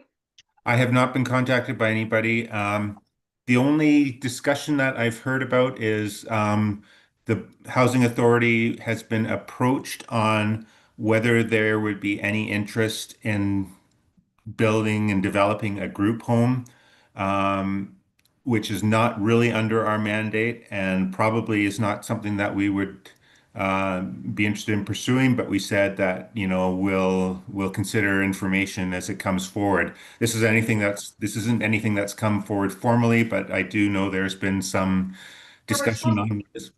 Some discussion on some building projects on March 19th. I don't know anything about that. Okay, all right. I'll get back to the person that contacted me and say, look, if you really want to know anything, get a hold of Paul. Yeah, but I think I'd have to find out a little bit more about what they heard because I don't know anything about a March 19th meeting. Okay. You have upcoming meetings, CSHA, which is, Senior housing. yeah, meeting. Is that on the 19th? Yes. Okay, well, it's our monthly meeting, but I haven't seen the agenda package for it yet, and I'm not aware of any specific initiatives around that, other than what I just talked about this potential talk about would we be interested in developing a group home, which I think the answer would be probably not. Yeah. No, it wasn't concerning the group home, so Okay, I'll get them to contact you. Okay. I can jump in next. Two things. Yes, the RCMP thing we talked about. That was very good. Quite enjoyed that. And then the second thing is I called a ICF meeting to talk to the county about 4, 5. Well, it was 4 and it turned into 5 different topics that impact the both of us. And I did ask Leona to attend as well. And we had an interesting and rather forthright discussion. I'll just touch on the highlights of what we discussed. The boat launch, it was more of a FYI to them, saying we're doing some preliminary investigation, and they were supportive of that and would like to see the results of that and what was recommended. We talked about our provincial access road and the advocacy that we were looking at and their support, and we discussed that. They also suggested, tying it into more traffic studies. They liked that idea, and they did provide a letter of support. The Red Willow Lagoon status is coming online, I believe, this summer. And we will have access for our haulers, and we recommended that that the haulers work directly with the county, and we were happy that our haulers could access that facility as well as others, and that would keep the costs reasonable, but that they work directly and provide fee for service or monthly fee, or they were kind of trending toward having some metered responses, and we'll leave that up to them, but that's kind of where they were at. And then we talked about the road maintenance agreement, and we thought there might be some opportunities to negotiate on that. And what we found in reality, it was, we got some clarity, I think, on that. And the biggest thing that we found was that the average county road gets serviced, graded about once every 3 weeks. And because ours is a higher use road, they felt that that we wanted a higher standard of service. And so that's what this agreement really was, is the servicing of that road on a pretty much a weekly basis, as opposed to a once every 3 weeks, because of the washboarding and that, as well as the graveling. So we discussed that. They felt we were getting a deal. We felt it was still expensive. At the end of the day, we have asked them for statistics on, during that 4-month period, 5-month period, maybe 5 months, during that summer period, we wanted to determine actually how much gravel. I believe they're graveling every 1.5 years, where the normal county road gets graveled every 3 years. And we wanted stats on how often it was actually graded. So they were going to provide that data to us. But we felt, I think in discussion with Leona after the meeting, we felt that we don't have a whole lot of choice in this, other than to say, okay, go back to once every 3 weeks, and that road would not be passable to potentially. So that was kind of the main. And then lastly, we also threw in, I called it tree branch bin. They called it an organics bin. What we had asked for, they wanted to put us on a schedule, and they would charge us only for the dumping of that bin. And we had asked for a spring and fall branch bin event. So 2 weekends, one in the spring to be determined, and one in the fall for cleanup, and kind of some fire smart stuff more than anything. And we tried that the first year, and then if we felt it was an overwhelming success and it was worth the while, then we could look at a regularly scheduled, similar to some of the other communities that the county has. So they were very supportive in that. And that was about it. Leona, that was all for mine. I do have Stettler Waste Management Authority meeting in April 10th, and I will attend that. And but that was about it. Any questions? Or Leona, do you want to add anything to that? Yeah, I'll go through my You reports. can go through yours, yeah. Yeah, so just, the March 11th, that intercorporate meeting with the county. The only things that I wanted to add on that is the boat launch update.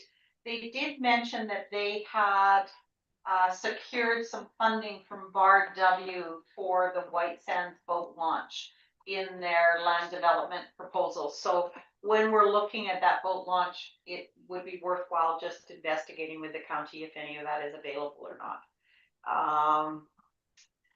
The secondary road, the only comment that I have on that is, the support letter only covers 40-4, 40-2. It does not cover 20-2. Their druthers is that new road gets created, so they in their support letter, they put in the new road of 20-4. So again, that's transportation.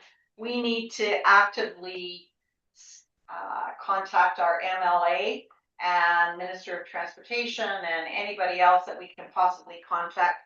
Tourism, Emergency services. emergency services, all of those, we need to have a campaign of contact once we're sending in this request.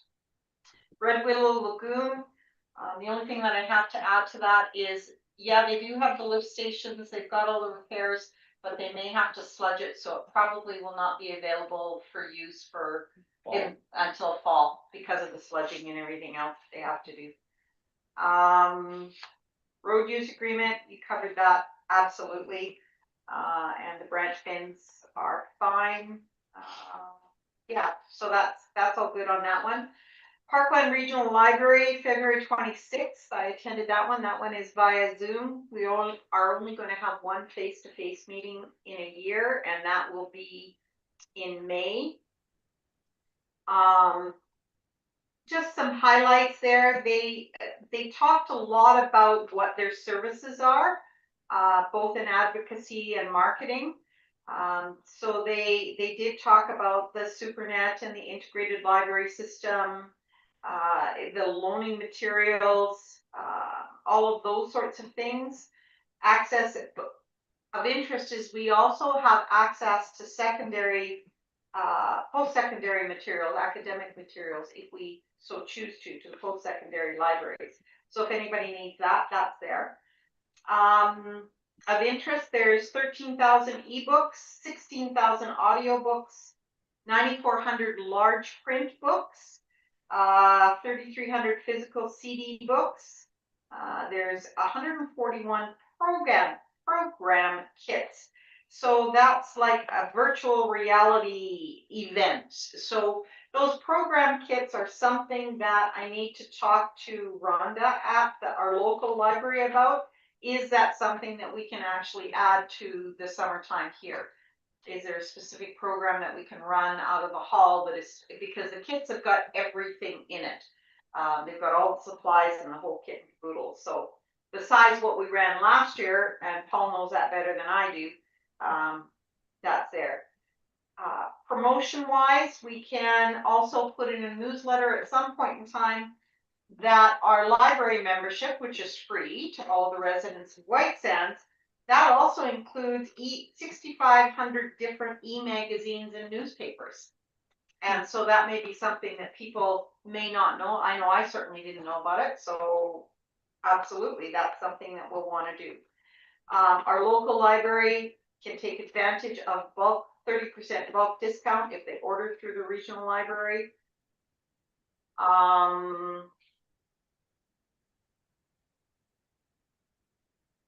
There was quite a bit of discussion surrounding both the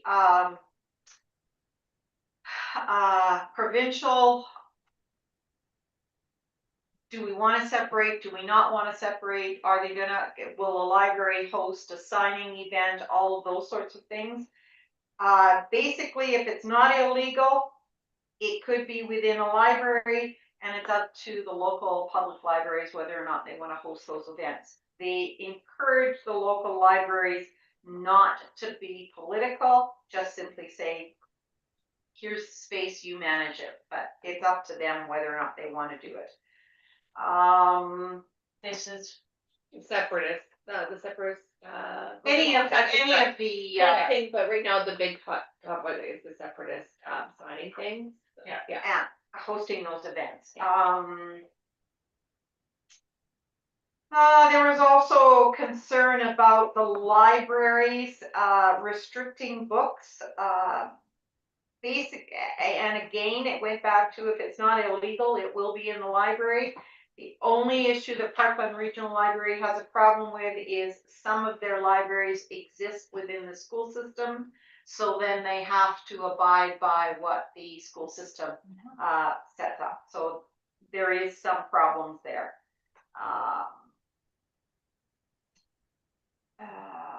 There was a council forum report, but I haven't gone and looked at that yet. Yeah, the petition signing in the libraries, local libraries have to have a policy. So the next is an in-person meeting on May 21st, so that's way down the road, and I'm sorry, I didn't look to see what my next meetings are, but that's where I'm at. Other than the Hall Society, they have a meeting on the, a planning meeting on the 21st, so I'll bring forward anything from here to the Hall Society. Okay, What days are it for the whole? The 21st, March 21st. March. Okay.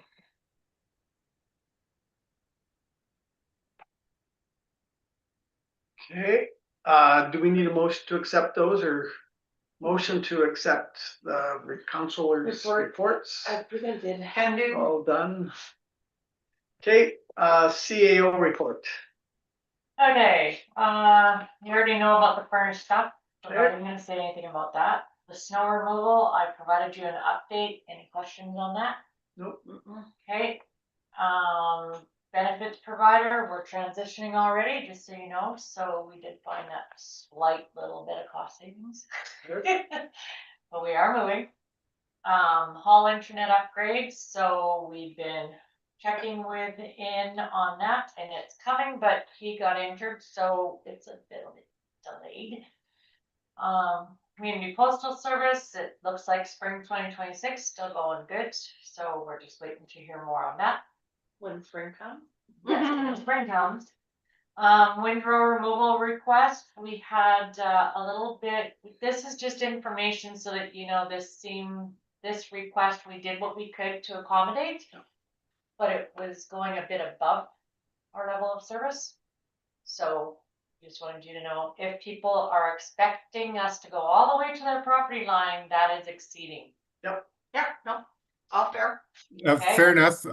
Just a question on this, and this looks like my neighbor, so I think I know the situation probably a little bit.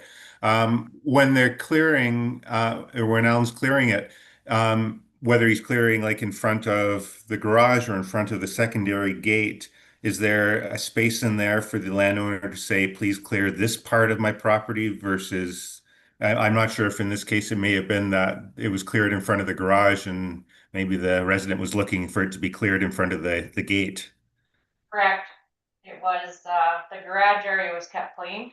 And they were looking for, as you can see, The whole thing. we went all the way, which Well, was yeah. above and beyond. Or they may have been looking to clear in front of the gate rather than in front of the garage, because I think that they just the garage is filled up with a boat and they normally just park, there's a gate beside the garage where you can see a car parked in the photo. And I think that's maybe where they were hoping to get it cleared. I'm not sure. I haven't talked with the neighbor myself, but like, I'm just wondering if we put in a request and say, please clear the right side of my property. Is that reasonable? Do you want to change in your policy? We try to make sure your access to either a driveway or your garage is, but at Yeah. what do we go up? It's becoming just because, I don't know.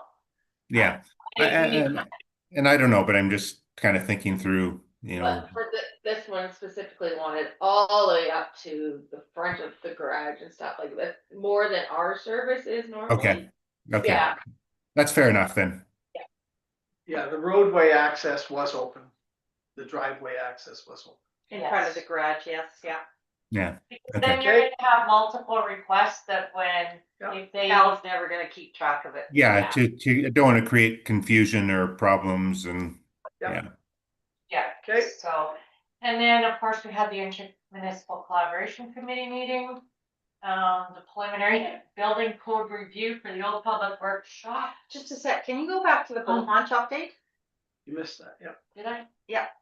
Okay. So council approved the proceeding with the preliminary engineering study, so it was awarded to WSP. I've already got the contract, signed with them. And they will be working on that. When are they coming out? Well, it would be in spring right now. Just don't know yet. Yeah, I can't. So I just want to, maybe when we actually do get breakup on the lake and we actually get the ice heaves, if we could get some pictures and send them those pictures so that they know what we're talking about. Oh, yeah. Yeah. No, Okay. actually, I would prefer as soon as I start seeing the ice breakup, I wanna get them out to review a lot of stuff, because they need to see kind of what we're facing. Well, at bare minimum, the pictures. Yeah. Yeah, Because if they're only gonna they've only got in the budget for 1 or 2 visits, let's not add to that. But let's give them the information and the pictures to show them yeah, what we're talking about when we're talking in ice heave. we'll be tracking it. Okay. As we always do. Cause sometimes there's heaves and sometimes there Yeah. isn't, so it's really hard. Depends on the wind, cause Yeah. the one year we had it really bad. Huge, was it last year? Was We it had a last year? huge. No, it fire. wasn't last year, No. it was the year before. The year Yeah, before, we or- pushed everything up. Yeah, right my into that berm. husband and the boys went down there and. Like they were The boys 15 by it. 15 feet high, Yeah. yeah, and Yeah. it- last year there was nothing hardly. And then I got a hold of the building code, sent them off your guys' request on looking for some information, and I have attached the old public workshop, according to the safety codes, the preliminary guidance regarding the potential conversion of the former public workshop into a recreational exercise space connected to the hall based on the building size. The space could be classified as an assembly occupancy A2 without requiring professional design involvement. With the existing washrooms, the maximum occupant load would be approximately 50 people under the code. A doorway between the hall and shop area is permitted, since both spaces would be considered the same occupancy classification. However, if the space is converted to recreational or assembly use, vehicle storage and shop-related storage would no longer be permitted in that area. Minor upgrades would be required to meet code requirements, and it's exit hardware, air exchange, ventilation, emergency lighting, fire extinguishers. Some of the fire extinguishers we have. Emergency lighting, I don't think it has in there.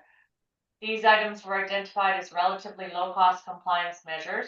Council should also note that converting the space to assembly use would eliminate the current public works storage function within the existing shop area. At present, the new municipal shop has only one completed and heated bay, while 3 additional bays remain unheated and undeveloped.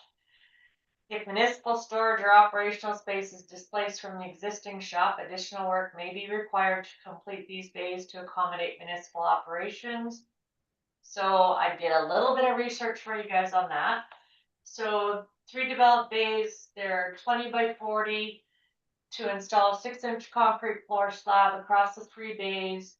About 2,400 square feet would require an estimated 34 meters cubed of concrete.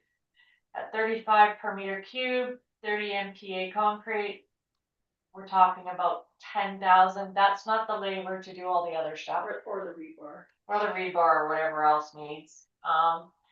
So that's only for concrete supply, no labor, doesn't include the site prep, grading, reinforcement, forming, finishing, mobilization for contractor, whatever. Also, that I have to continue working on. The other things would also have to determine the cost implications of completing the remaining bays, including the spray foam, insulation, utilities, labor, and heating upgrades. There was a quote in 2023 for spray foam insulation as a reference. I don't know what they all requested at this point in time. That's all I could dig out. But it was looked at in 2023, and yeah. So I don't have a full financial. How much was that? Because I didn't see the attachment. Let me pull it up. I had it. don't think it was attached. Okay, we might have missed the attachment, but give me a second, I will pull it up and it gave a quote of. Back in 2023. It was an Empire insulation quote and it gave. Includes poly spray foam installed onto 3 walls of a 40 by 60 shop. So that one was about 10,000. Then it had supply and install a 6 mil poly, so that was about 2,500 in 2023. Supply and install R40 blown-in insulation into the attic space, that was about 5. So this quote came in roughly at about 20,000 back then. But that doesn't give me the full details of wall spacing. I don't know anything. The No. question on the overall thing. So, is if we were to do the insulation and heating and all that, do we have to do the concrete floor as well, or is that a separate thing of whether or not we need to do the floor when we to make the shop usable? Like, could we do the heating but still have a gravel floor, I guess is my question. Well, I think you're gonna have to weigh those factors, because if you have a gravel floor and you're just heating, you're still gonna get all that coolness from the ground. Also, it's very sharp rocks in there. Who's gonna wanna go in there to do any work? You could have it heated, but Well, it was heated for the storage of things that needed to be heated. They don't do any work in this shop. actually you did it's- the lawnmowers in there. He does? Mhm. So, Okay. yeah, so. But that was just my question of whether the concrete slab goes along with the project, or if we're really talking 2 separate projects that we could potentially choose between. Question. I don't know the answer on that. The other question that I have is, this is talking about doing all 3 bays at once. If this is used for recreation, whatever, how many bays does it take to replace this? Is it 1 bay or all 3 bays? You could do one, you could do all 3. It's your Size- cost. I'm just Size wise are the same for 1 bay. For 1 bay? This is roughly 20 by Yeah. 40. 1 bay is roughly 20 by 40. I could be off by feet. Okay, so But then, in general, this is probably not. But when you're thinking about mobilization and construction, if you're gonna do something, you might as well. Well, There, you weigh those options either way. We may have to upgrade the heating. I don't know if our line's gonna be sufficient. I won't know about that. We did have to upgrade when we put the office in here. But if we expand and add more, do we have to upgrade again? I don't know. the biggest thing was if we convert this, that's reasonably inexpensive and reasonably easy. And we look at that and say, oh, that's a no-brainer. The But- no-brainer part is but but is the effect of that over there. Cause once you No. convert that, you can't take it. And so do you need, is everything in there need to be heated? So if you know, is it 1 bay, is it 2 bays, is it 3 bays, is it half a bay? Or can some of that stuff be stored outside in the winter? And it's nice to have it because it's nice and clean with no snow on it and all of that. Or is it absolutely, if you lose that, that has to be insulated? I guess that's the question. yeah, and that's why I was asking the space restrictions. I understand the cost efficiency of doing 3 bays, as opposed to doing 1 bay at a time. But I mean, a decision was made to only heat 1 bay when you first built that. So maybe that's the other decision, is maybe we just do 1 bay now and then 5 years down the road, we do another bay, or, those sorts of things. We need So to look at those options. those are options. That's I why think I we said need I'm to- still working on this. Yeah. Preliminary, this is what I. Okay, Yeah, no, good. I just wanted to kind I of get like an idea in my head. I like the fact that this is quite simple, because that could solve up, some issues between some of the different user groups. It would be easier to have 2 spaces. That would impact that. So we would need to know the costing. Yeah, and this one here, like, especially if all of the exercise and, the activity-based things were in this one, then it may not need to have additional heating because it may need to be cooler anyway. So you know, I don't know, anyway. We can look at We that. can look at all of that. I can't tell you, all I know is when we moved the office in, we did have to upsize the meter. So I think anything I'd have to double check. with those Okay. guys too. Okay, thank you for that. So the direction there would be just to get more information, Yeah, upgrading of that one. so I'm still working. Okay. It's Yep. just a work in progress. We're just giving you more things to think about. So I got lots. Thanks. And then Yes. communication update, we did the newsletter, Good done job. some Yeah, it stuff. was a great. This is a great newsletter. Mhm. Thank you. Quite extensive. Any comments from residents on the newsletter? No, I just had people, especially because I put the reminder about your annual applications or stuff, so I've had people like ask questions and then, yeah. And then like I had one county resident so far for golf cart. Yeah. So we're waiting on our stickers because I said we're moving to a sticker this year. We told everybody kind of mid-March. Yeah, We mid-March, will we start should get the doing stickers. stuff. So anytime now. Yeah. So yeah, I just had questions and stuff, and then people like say, "Hey, my address has changed."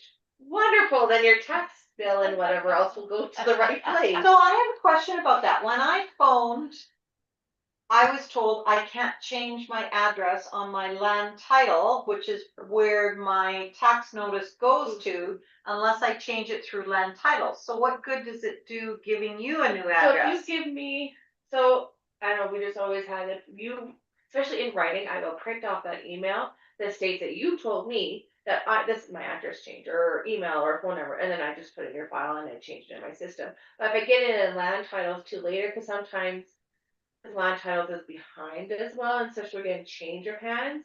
I've had people, I've added the new people on who have gave me their information as extended owner, and then when land titles comes through, then I'll update it as well.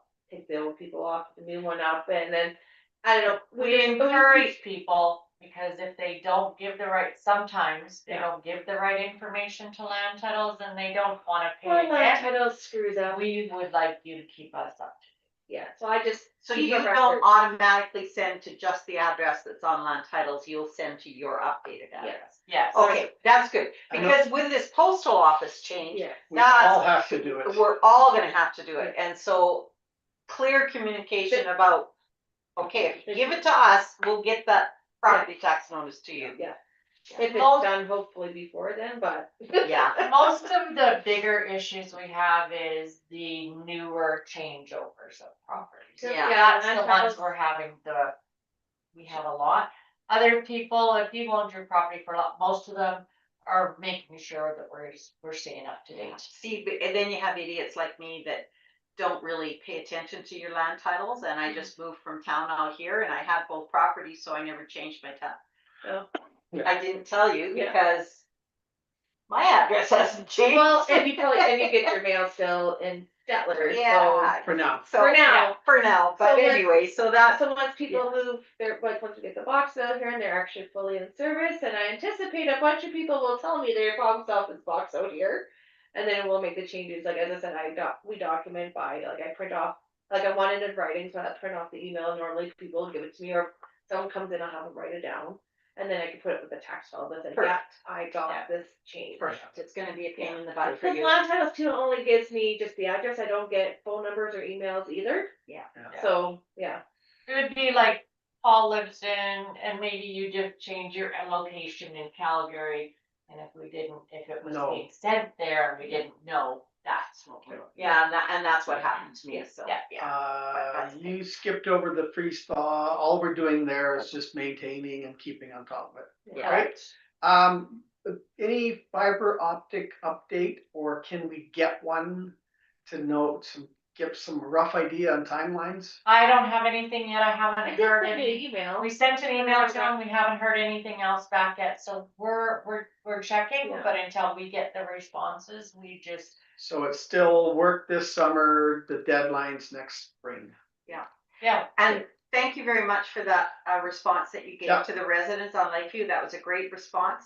As long as everyone knows that, yes, we will be advocating for increased services, but in this first initial, we have no choice. Yes, yeah. But we do want to advocate. And any increased changes, or the company decides to expand, a lot of it will be based on requests. So if there's a huge amount of people requesting, To them as well. then that would start Pass the that on to them. process, yes. Advocate for that. Because they have to, it has to be cost effective, like everything else. Yep, right? yep. Yep. And then the updated action list, and that's it for me. So this was the action list that I wanted to make sure that those, anything past strategic number 6 is included in this action list. Yes, actually, you'll have a separate line item and we'll have that one as a Perfect. separate thing. Perfect, so like 7, 8, 9, 10, whatever, Yeah. will all be in here. Is there any way of adding into this priority? Like you've got motion numbers, but not priority numbers. You can. Just another column, because But who's gonna prioritize? But this is Oh, the okay. resolutions that we're trying Yeah. to stay on. Oh, top of. okay. Yeah. Otherwise, This is your priority list and how some of these resolutions will affect this. Okay, so this is only based on motion, it's not based on that strategic plan. Yeah. Well, it will be, because some of these things will overlap with the strategic plan, and that will be updated onto the strategic plan. Correct, but the pieces that in the strategic plan that do not have a motion aren't being tracked. And that's where I think where Which- Paul is saying, It's, like, we don't wanna lose track of those things. yes. yeah, which we can do, like you said. Will like be with tracked, the- they yeah. will be listed, and they will either say, not started yet, outstanding, however we come up with the wording, pending, Waiting for direction. Yeah. council meeting this date. Yeah. Yeah, still waiting for direction, like, so we will be updating it, that's the plan of following this. This is all only by motion. Yeah, it's Because a everything modular- needs to have a resolution for us with the direction. Correct, but not everything in that strategic plan has a motion attached to it yet.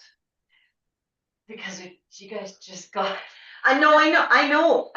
How do you change it from the one and new, put it into that, I guess, like But I guess- the recreational There'll just be committee, another- there's no motion to there'll form a be- recreation, there'll be committee, another, but yet the Well- strategic plan says we should. you just did a motion for us to draft the terms of reference, did you not? That strategic Oh, plan, that that's strategic complicated. plan is really our document as council.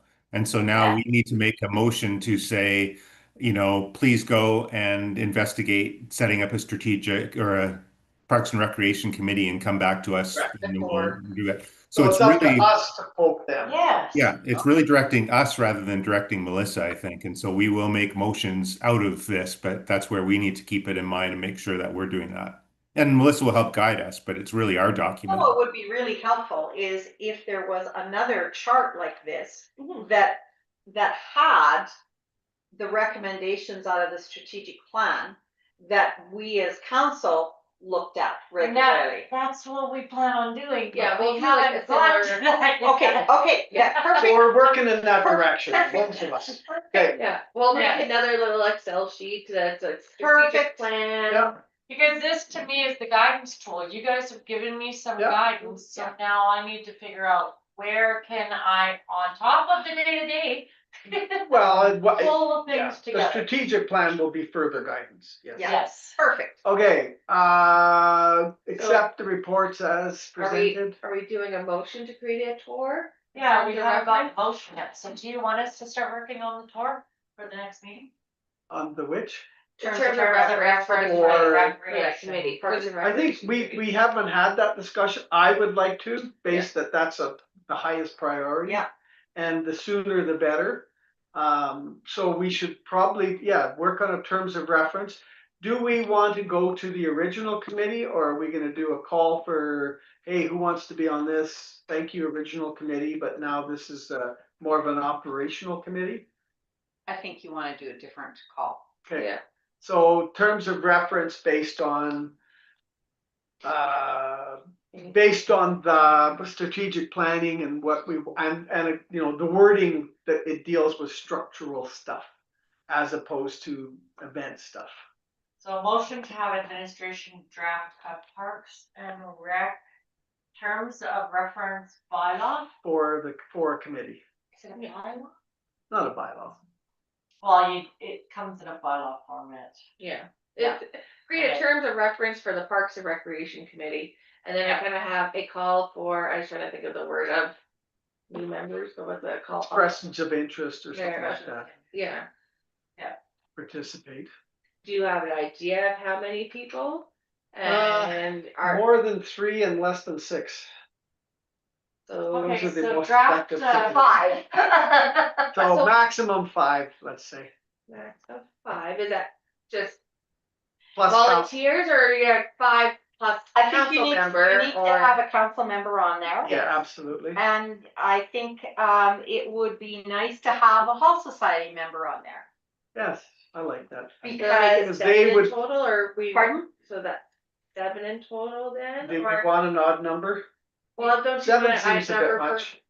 Yeah, so you could do three community at large. yeah, that's the word. 1 hall and 1 council. One Okay. hall One member council. Yeah, and one council. and one council member. Because the hall will feed into the types of things that, They the wanna capital encourage, assets yes. that they wanna encourage. Yep. So, One council. Absolutely. And then they can be that communication connection Yep. too. And 3. Okay. Members at large. Members at large, it's like community at large, like, no, that's not right. Is that? And you're gonna bring that back to us at the next council meeting? Yes. Okay. Yes, because if we get that in place. So it then- says, based on strategic planning with structure, focusing more on structural than events, I heard that, anything else I should? I think if you pull that wordage out of the plan, it's Yeah. actually pretty good, that first paragraph. How about we drafted it with the following recommendations? Okay, and all in favor of that? Yep. Okay. Now, Now can you accept my reports? we'll accept, motion to accept CAO report. I'll make that. Okay, all in favor? Okay. Okay, and on to finance. So you've Again, got, we're still sitting at, so this is pretty much to year end. Yeah, yes. Because we don't have a budget yet, so, So that shows an actual under budget of 42. yes, which was in. Okay. yeah, until it's finalized by the Until it's auditor. finalized, Yes, yeah. yes, tentatively, Yeah, Yeah. year end and is then 42. your bank rec is up until the end of February. and then, yeah. And then you will do a motion of council for transferring those to the reserve. Yeah. the And we will policy have a and- better breakdown of reserves and where. Yeah. what That's all else are- coming. Yeah, That's all coming. because I've had a discussion with the auditor and they kind of provided the advice. Okay, Paul, any questions on the finances? Nope. Okay, So, Leona? is there, so unearned MSI grants, unearned LGFF? Yeah. That kind of stuff. Is there, or could there be a separate update? It doesn't have to be in the minutes here, but just, you probably have a spreadsheet as to what year these come from. Yeah, Yeah. they're in the audit binder stuff. Lori, Great. Lori's But it way would- better at it than me still, she's still teaching me. But that would be good information for us as counselors to have, just as information. Okay. Not necessarily included in any package here, but just as information. It'll be more included in your capital budget. Okay. It'll be. And we know you've Showing caught all up the to most of them by now. Yeah, Yes. But if there's something that, oh, by the way, it's Like we it's still- you use it or lose it in 2026, Yeah. we wanna know that. So the Yes. MSI one, so that is still the old, because now we have moved to that local government. fiscal grant, LGFF. LGFF, so the MSI, and we're in a negative right now in that, because we have we have applied to that grant for the sander and the truck.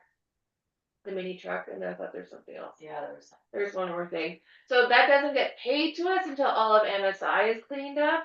So we've kind of borrowed from MSI right now for So those that- things, that- yeah. But we Yeah. have to, before we can get LGFF funds, we have to finish off MSI. which we are close. We're getting there, we're under, no, I think under the boat launch thousand. will be the key. the big one.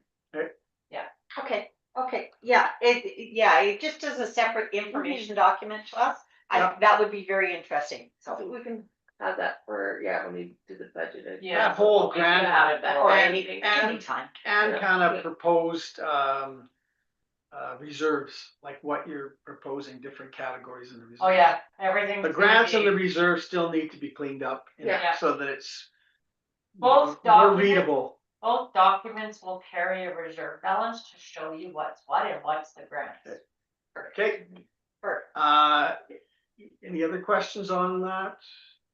Hearing none, motion to accept Is that 10.1 to 10.2 as presented? as presented. Who wants I'll to? make. I can. yeah, Sure, all in Either favor? one of us. Cute. Okay, now we're looking at some information. Yeah.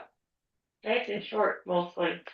Yeah, lots of pages, but for the most part, what's the first one is saying it's, The This is 5-year the estimate. police funding model renewed by the provincial government and it just laid out the fiscal years. And our municipal share before the modifier. So Yeah, so are these numbers included in the draft budget? correct, So the 25 is in our draft budget, Correct. and then you're gonna put the 27, 28. You're not gonna apply the 2%, you'll use the actual numbers. I'm gonna use the actual. Perfect, Okay. okay, Yeah, okay, cause that's a huge increase from 22% to The third. 30%, from Mhm. 25,000 to 40,000, that's a huge increase Mhm. over Yeah. the next 5 years. yeah, these will be projected as they are through year 3. what does before modifiers mean? So the smaller the municipalities, they add certain modifiers, which then gives you slight reductions, so this perceived amount could come down by 1,000 to 2,000. Okay. We don't know for sure. Small How- adjustments, Yes, potentially. yes. Okay. Anything else we need to know about this? All this information? Okay, so that's our CMP. Public access enhancement, Leona and I, oh, no, it was Paul. Yeah. Yeah, Leona and I went to one of their information sessions and, Second one, yeah. and looked at all their maps and enhancements and at the 3 different ones, and you know, a lot of it's aesthetics and parking and bathrooms. But yeah, that's their plan. It's good to know. It does not include the actual boat launch, you know, the ramps. It's more the stuff around the ramps. This is setting their plan for their budgeting and capital and all that. For stuff. those 3 communities, cause the boat launch is included in Roshan Sound. Correct. Yeah, And then the yeah. other one is Buffalo View Estates, and that's number 3, Yeah. so. So interesting that they're looking at, I wouldn't say a community dock, but community more trying to get that tighter so that they don't have a whole bunch of stuff out. And same with the parking, that they put the boat lifts and the boat launches in, or the boat, the boat lifts and the docks into a parking lot area more, which for them kind of works. For us, it may not. We're overdeveloped at this point, we're Yeah. just trying to figure out how do we manage it. Yes. And Plus, we can watch and they see. don't have the hills that we do either, they're more flat. They don't have the hills, they don't have the wind. Yeah. So that's some of the things, but I guess we could see how that development goes, and it's good to know that they're doing that. Okay, what else? Just as a point, it's interesting that they're doing those amalgamations in sites 1 and 2, but not in 3, where they have to deal with the hills and the wind. Yeah. So that's taken into account. You got hills and wind, you probably couldn't do some of You that. can't do that amalgamation, yeah. Yeah. Yes. Okay, then jumping down to, what do we Invasive got? Species, the asthma. Well, that's a big report. So based on It is a the, big report, the Western County. the Buffalo Lake Public Access Enhancement, you guys have no concern. Nope, nope. And then So is there something that you saw in there? Sorry. No, I just Okay. wanted to make sure that you were aware of it and if Yeah. I think it's quite positive that you could say that, you know, the values that they're seeking here, I think are aligned to what we're trying to do in our Yep. community as well. So it's good to see that that kind of shared vision of Yeah. among these different communities. Yeah, and I think they got some good positive response as well. Okay, aquatic invasive species. What are they really asking for here? Oh, they want us to send a letter to our MLA? And the Letter of individuals listed below and ASVA. Correct? What are we supporting? That's. We're supporting that swift implementation of the task force's recommendations to preserve the water. Yeah, I felt on this one, it's not really being clear. Like, I don't think I understand exactly what these things would entail, so it's hard for me to support that. I know we did talk about this spring having the Red Deer River Watershed Alliance come as a delegation to talk a little bit about what they do. Yeah. That would be We a can great talk opportunity to about that. talk about this and, where are we standing on these different initiatives and protections, and maybe we could Yeah. table it to then if it's still I think it's still something from the action items that's moving forward for this spring. I would like more information. For sure. So you could motion to table this letter of Right. support until after you met with the Red Deer River Watershed Alliance. Yeah, let's include it in the same meeting, so we're bringing this up and we're discussing it with them, like, get their Okay. thoughts on this. Yeah, okay, we'll do that table to, and encourage it to be on that discussion. Oh, so they've given us a template letter in here. Yeah, it says a dip tank is all they're really asking for, I think. Yeah, They want swift action, but it says to prevent further contamination, but I think we're a little bit less of a concern for that because most of our users in watercraft are just here. We're not a big transient lake where a lot of weekenders come out from the city or something like that. I'm not saying Well, there's not that. except for the provincial park. Yeah, to say, True. Yeah, the provincial park with, what did they say, over 1,000 users or it whatever? was huge, 100,000. 100,000 users in Yeah. a summer. Yeah, there could be. Good Not point. so much, yeah. same with like, cause you got the park up there and then you got both, well, you have three of them. On the lake, three of them on the lake. You got Roshan, Old Lost Hill, McDonald's. and Pelican Point, and then you got Old McDonald. Yeah. And then you could get people from the Narrows that come into the lake Yeah. too. So you got quite a bit. Good point. But again, we kind of like, well, we've already said, we'll put it onto that meeting. Yeah. And then the rest of it. Who made that motion? I can. Okay. Okay, all in favor? And then the rest of it will As accept for information, as information, and anything else that tweaked anybody? Do you want to do the information first? Paul? Sure. Made a motion to accept. Paul, you made that motion. Okay, I did. Read the minutes. Okay, last chance, anything else? Okay, This is for old eyes. so we've got a budget meeting on the 17th and the next council meeting on the 20th, correct? Yeah. Okay, Okay, 104, you're ending the meeting?